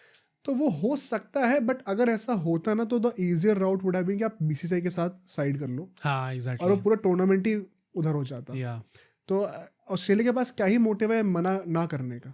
मतलब क्या ऐसा है कि सी इंडिया का तो ऑब्वियसली कंट्रीज के बीच में अच्छा रिलेशनशिप नहीं है तो इसलिए बीसीसीआई का बोलना बहुत नेचुरल है। बट ऑस्ट्रेलिया अगर मना करती है तो then that also means we have talked about this in deeper aspects कि यार कैसे क्रिकेट एक सॉफ्ट पावर होती है। अगर ऑस्ट्रेलिया मना कर रही है पाकिस्तान में जाने से, क्योंकि एक गवर्नमेंट मना करेगी तो ही मना हो सकता है, तो फिर आप डायरेक्टली एक तरीके से चैलेंज कर रहे हो पाकिस्तान की government. I am personally not very well educated on the geo political situation of Australian Pakistan, तो शायद अगर कोई देखता हो ऐसे कंटेंट तो मुझे बड़ा पता पाएगा। या इंडिया पाकिस्तान का तो मुझे पता ही है नेचुरली, बट ऑस्ट्रेलिया पाकिस्तान में क्या रिलेशन है एग्जैक्टली इंटरनेशनल स्टेज पे आई एम नॉट फुली अवेयर। अगर ऐसा कुछ सीन है तो डेफिनेटली ये रीज़न रहा होगा, बट आई थिंक बहुत ही वैलिड रीजन है किसी के लिए भी बोलने के कि सिक्योरिटी कंसर्न्स हैं। स्टेडियम में जगह कोलैप्स कर जा रही हैं, स्टैंड्स कोलैप्स कर जा रहे हैं। अभी फ्लड लाइट्स ऐसे लगा रखे हैं कि बंदे के सर पे आके बॉल लग गई है। तो security concerns not just on the basis of life threat but also in stadium conditions he hospitable नहीं है, रेनोवेट नहीं हो पा रहे स्टेडियम्स अभी। तो बहुत रीजन है ना बोलने के। हो सकता है सॉफ्ट पावर वाला इशू हो, but I would like to believe कि ये लोग आईपीएल को खेलने के लिए मजबूर हैं अभी। एंड ये पता है this just goes on to show कितना मास्टर स्ट्रोक था ये जो बीसीसीआई ने करा ना। हाँ राइट। क्योंकि यू जस्ट अभी तक क्या था कि you are using IPL for your own purposes. अब उल्टा है, क्योंकि आईपीएल जितनी आपको वैल्यू दे रहा है आप होते कौन यूज करने वाले। तो अगर आपको यूज करना है now you also have to give your 100% to the organisation. And उसी रूल के चलते हुए आई थिंक ये हमें देखने को मिल रहा है। पता की बात ये है कि सिर्फ ऑस्ट्रेलियन प्लेयर्स ऐसा क्यों कर रहे हैं, हाँ ये भी सोचने वाली बात है। विच इज पाकिस्तान वाला एंगल दोबारा आ जाता है। मतलब बट फिर और किसी के पास इतना वो है नहीं ना इंसेंटिव। मतलब यार इंग्लैंड कर सकती है चाहे तो, क्यों करेगी इंग्लैंड तो भाई ओडीआई को सीरियसली नहीं ले रही ऐसा लग नहीं। रहा है। मतलब रीजन जैसे हम लोग ऑस्ट्रेलिया ही कर रहे हैं कि उनका अल्टीमेट ऑब्जेक्टिव जो है वो सिर्फ आईपीएल भी नहीं है, उनका है कि WTC खेलना है।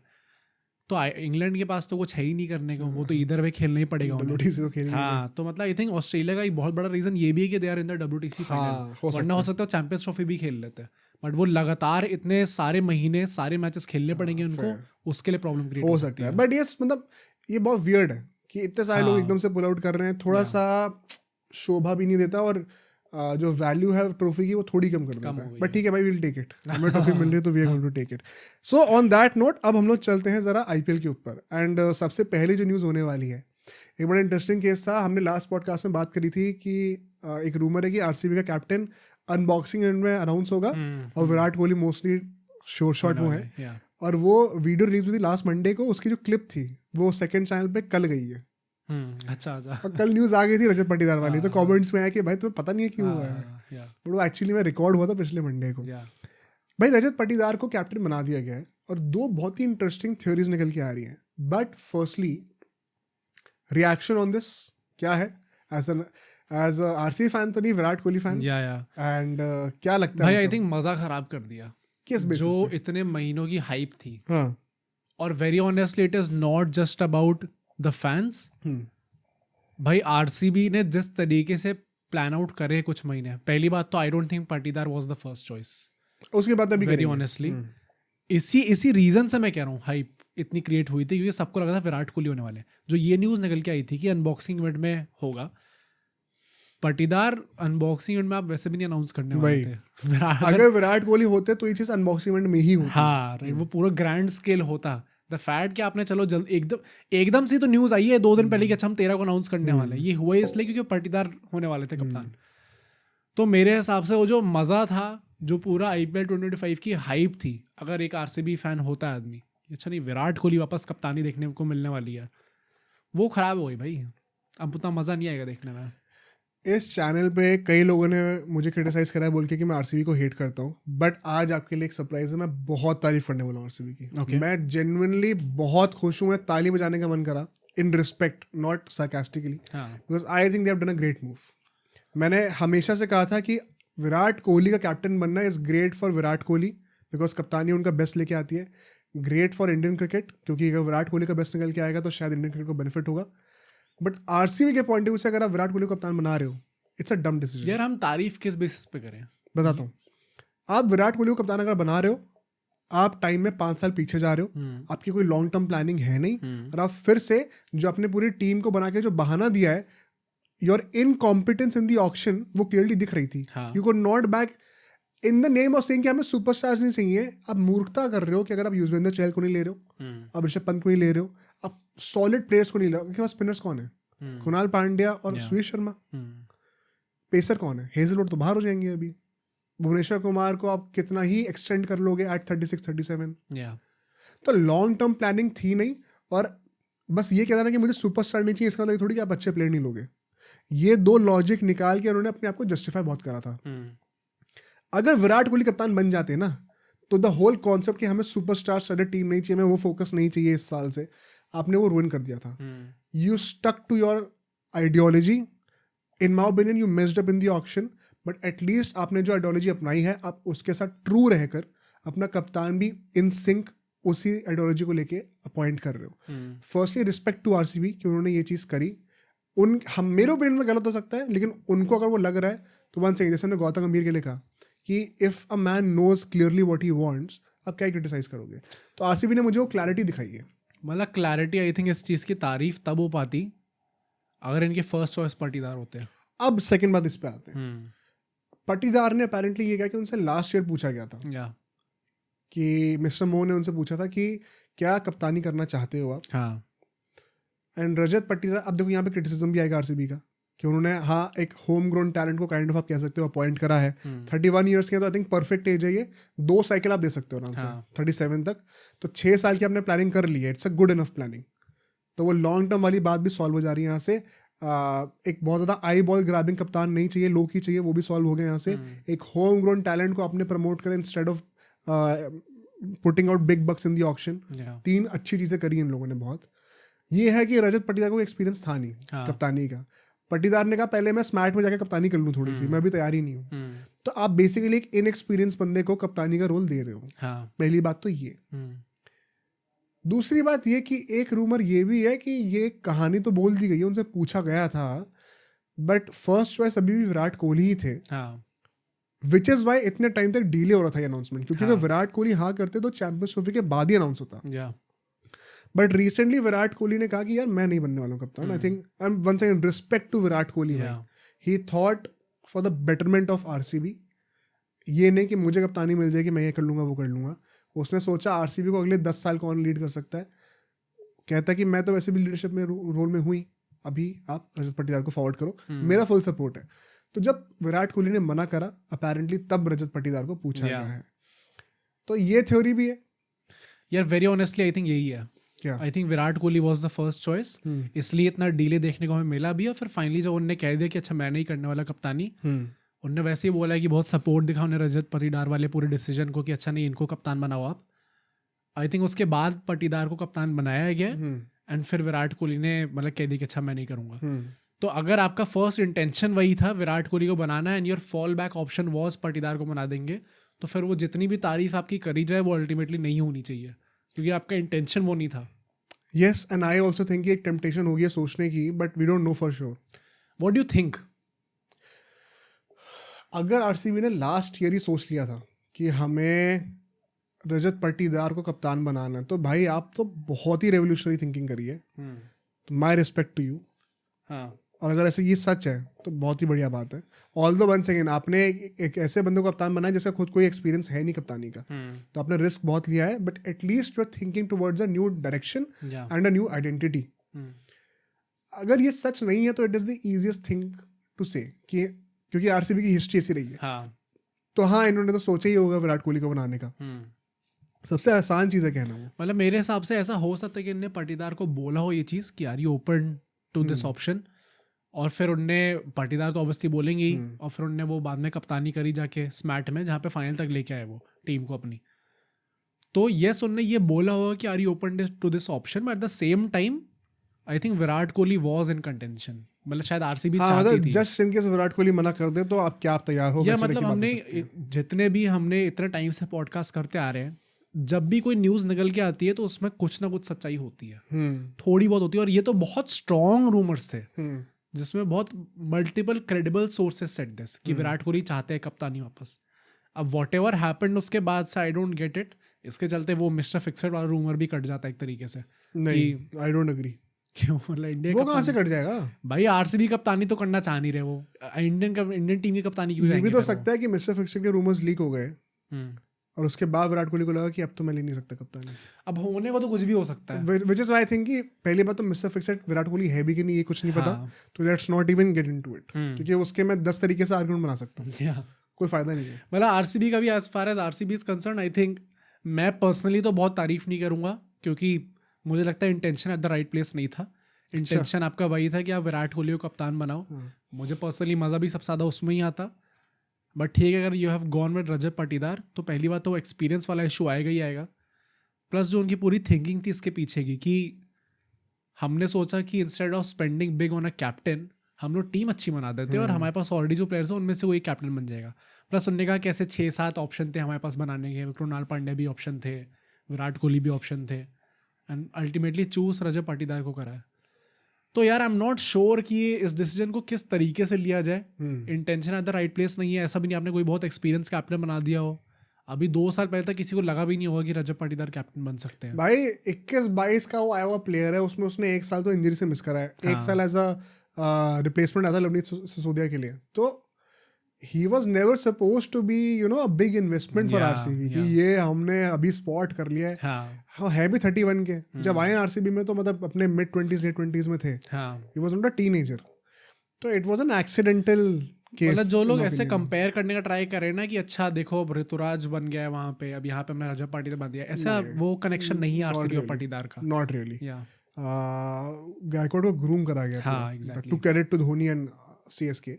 यहाँ पे वो सीन नहीं है. डेफिनेटली थोड़ा ज़्यादा शॉर्ट साइटेड रहा है इसका इंटेंशन, बट मुझे अच्छा लगा देख के. पर्सनली मुझे लगता है कि ये एक गट्सी मूव है.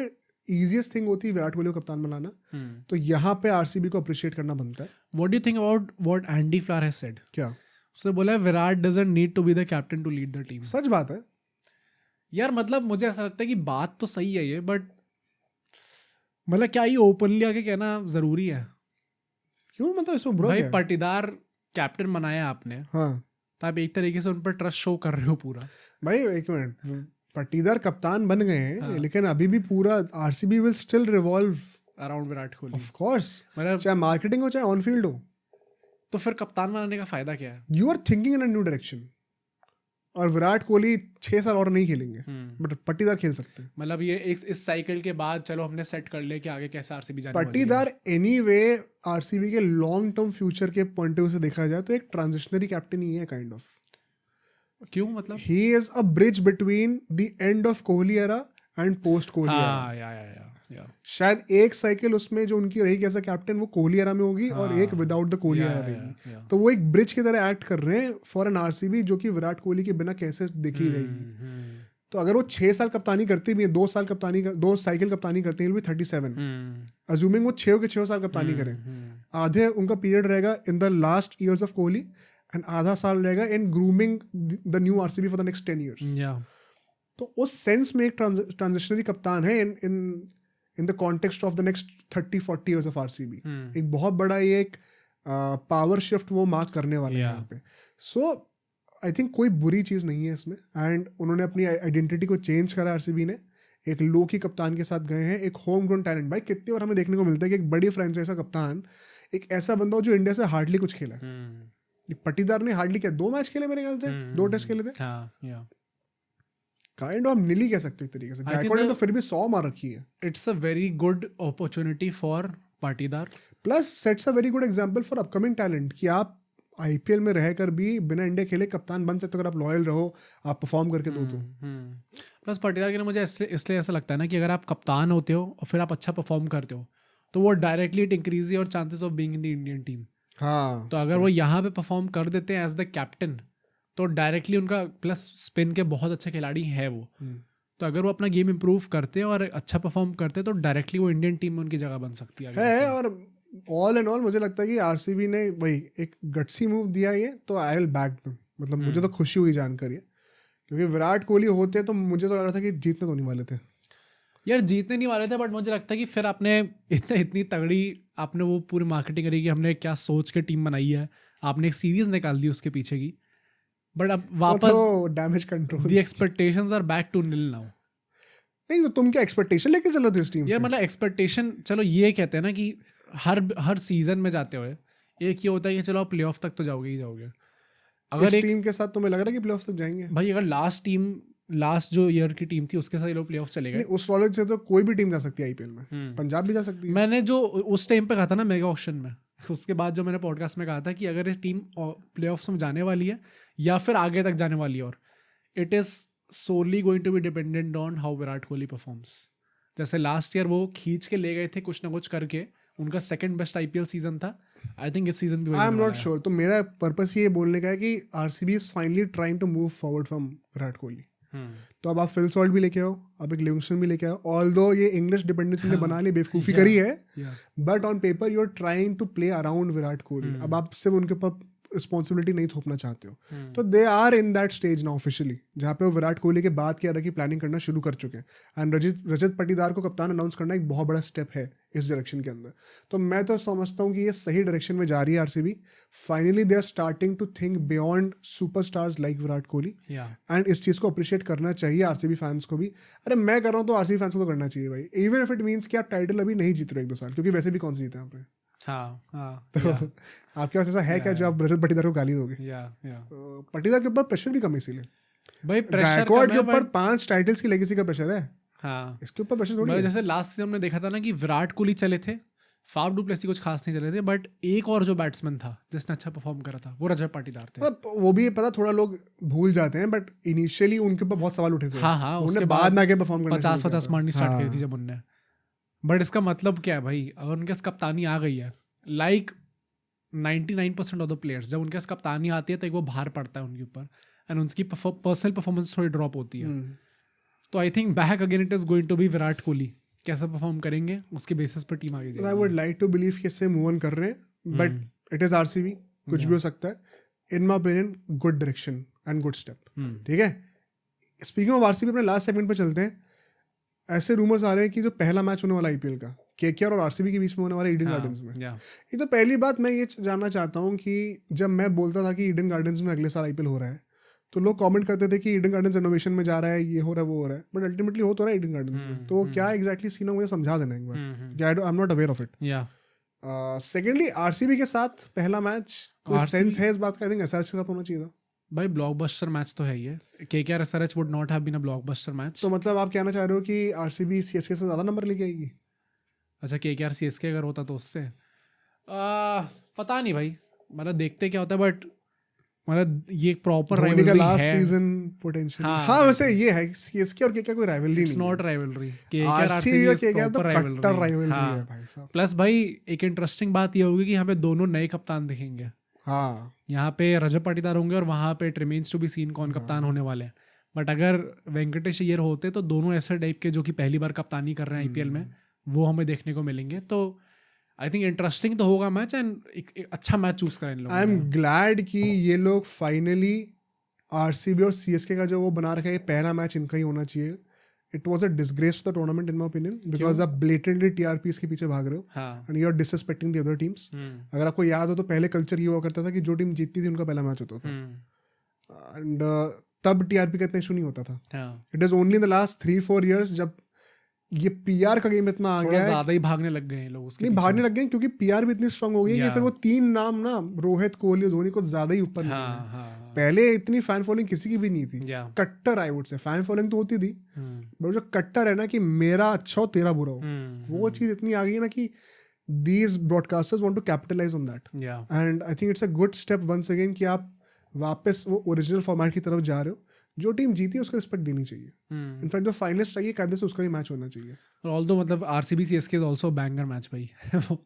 ये जो पिछले कुछ सालों में एकदम सी वो बनी है ना, थोड़ी बहुत राइवलरी इन दोनों के बीच की, बेसलेस राइवलरी. बट मतलब स्पेसिफिकली जो लास्ट सीजन हुआ था उसके बाद से तो जो ट्रोलिंग स्टार्ट हुई है दोनों भाई, क्या ही हो रहा है. आरसीबी फिर भी 4th ही आई है. हाँ नहीं, बेवकूफी तो है ही अल्टीमेटली, बट वो जो वो होता है ना कि तुम लोग तो हार गए, जो एक वो वैसे टाइप की अगली राइवलरी जो होती है, मतलब 5 टाइटल 0 टाइटल में क्या कंपैरिजन है भाई. This is the power. वो है ना, इट्स बियॉन्ड क्रिकेट जो राइवलरी है, स्टेट्स की राइवलरी उसी चक्कर में. But on field there is no rivalry भाई.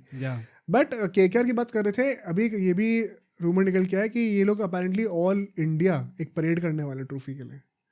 यूजुअली टीम्स जो अपने शहर में करती हैं परेड, बट क्योंकि वो जीत गए थे उसके तुरंत बाद वर्ल्ड कप शुरू हो गया था, तो they did not have a chance. वरना उसमें वानखेड़े कह रहा हूँ मैं, ईडन गार्डन्स में बहुत अच्छा हमेशा सीन होता था भाई. ऑल इंडिया तो मतलब ये मल्टीपल सिटीज में जा रहे हैं. वही मैं सोच रहा हूँ कि क्या लोग आएंगे भी. आई थिंक कोलकाता में करते तो वहाँ पे भर भर की क्राउड आएगी, इनसेन क्राउड. हाँ, बट अगर आप बाकी स्टेट्स में जाके करने का ट्राई कर रहे हो, I think it is not. Bhuvneshwar वगैरह में बातें हो रही कि करने वाले, ऐसे कुछ रूमर्स भाई. It is not going to get a good reception. I think वो प्रॉब्लम उल्टा नेगेटिव ही ना बन जाए उनके लिए थोड़ा, कि लोग ज्यादा आए नहीं देखने. मतलब अगर ये ऐसा करते हैं तो they will be the first team in IPL history जो कि ये trophy parade all over India करना चाह रहे हैं. आई don't have a problem with it.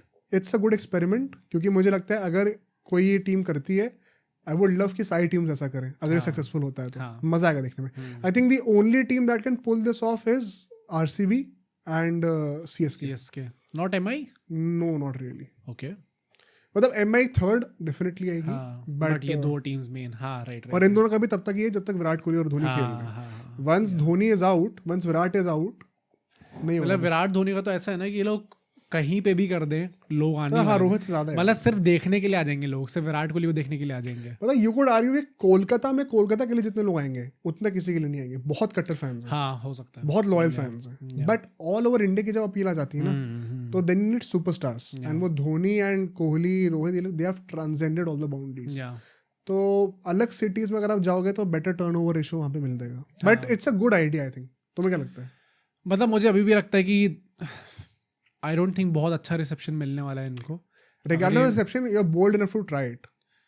भाई बोल्ड तो अब आदमी अब उधर चले जाए, इंटरनेशनल चला जाए, फिर वहाँ पे 2-3 लोग आ जाए पूरा देखने के लिए.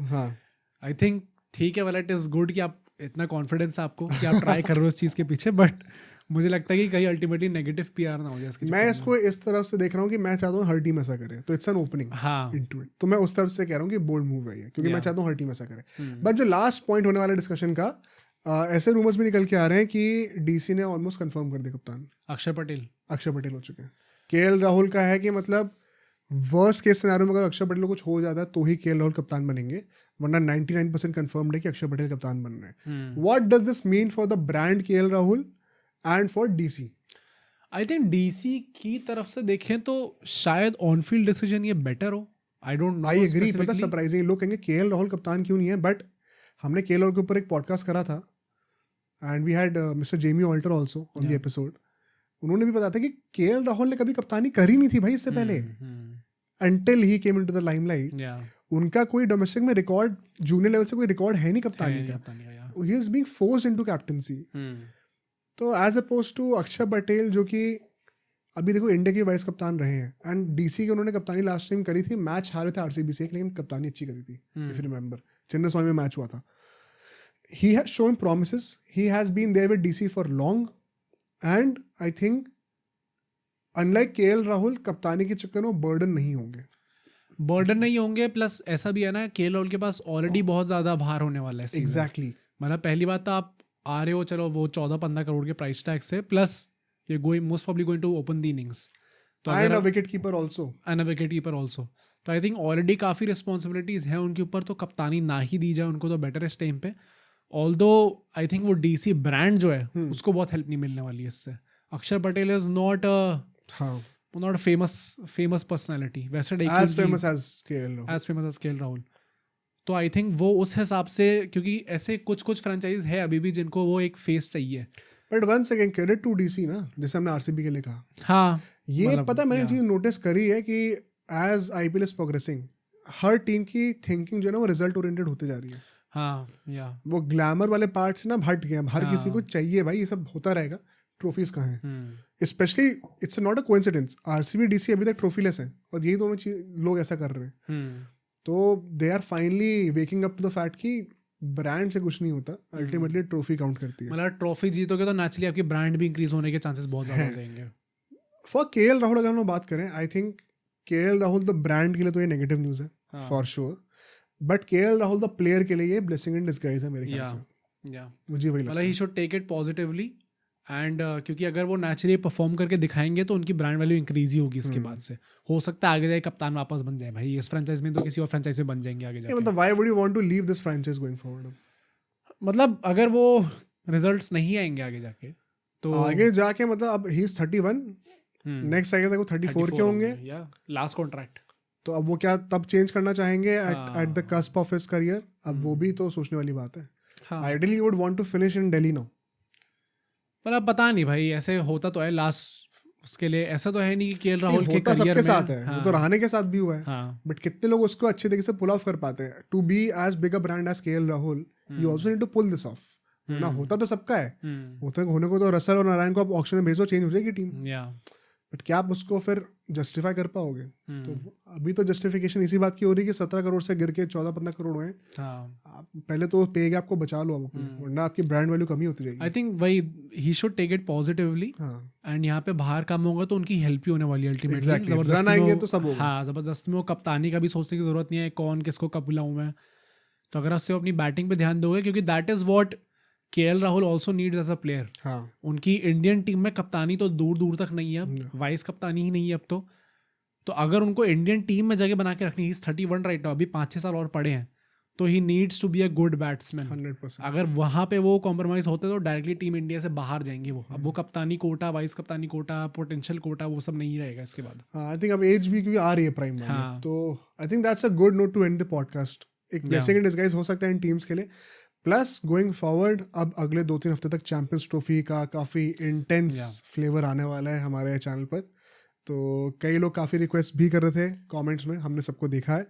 And you will be getting more content on the games. तो अगले 2-3 हफ्ते के लिए आप भी खुश रहोगे काफ़ी. एंड बाकी I think to sum this up, जो मैं एक रिक्वेस्ट करूंगा, जो हमने इस पॉडकास्ट में टेक्निकल एस्पेक्ट्स की बात करी थी, उसका आप मुझे कमेंट करके बताना अगर आपको चीज़ें पसंद आती हैं कि नहीं, क्योंकि वो ना बिना ग्राफिक्स के, बिना हाथ में बैट बॉल के समझाना थोड़ा मुश्किल हो जाता है. तो अगर आप वो चीज़ विजुलाइज कर पा रहे हो, आपको समझ में आ रहा है, अच्छा लग रहा है, तो मेरे को कमेंट करके जरूर बताना. मतलब वो हम लोग बात करते रहते हैं बिहाइंड द सीन्स, बहुत ऐसी चीज़ें होती हैं टेक्निकल बोलने को. इनफैक्ट अगर हमारे पहले के पॉडकास्ट देखोगे तो हम लोग हर 10-10 ओवर के एनालिसिस करते थे पूरी. तो वो तो नेक्स्ट लेवल टेक्निकल था. T20s में तो हर 5-5 ओवर की होती थी. हर 4 ओवर की नहीं, हर 5 ओवर की होती थी. 4 सेगमेंट में डिवाइड करते थे. तो बहुत टेक्निकल हम जाते हैं. हमारे आप लास्ट ईयर के IPL के एनालिसिस देखना, इट्स टू टेक्निकल. तो अगर आपको पसंद है ये सब चीज़ें तो प्लीज़ ज़रूर बताइएगा. बाकी आई थिंक बहुत जल्दी मिलते हैं फिर नेक्स्ट पॉडकास्ट में.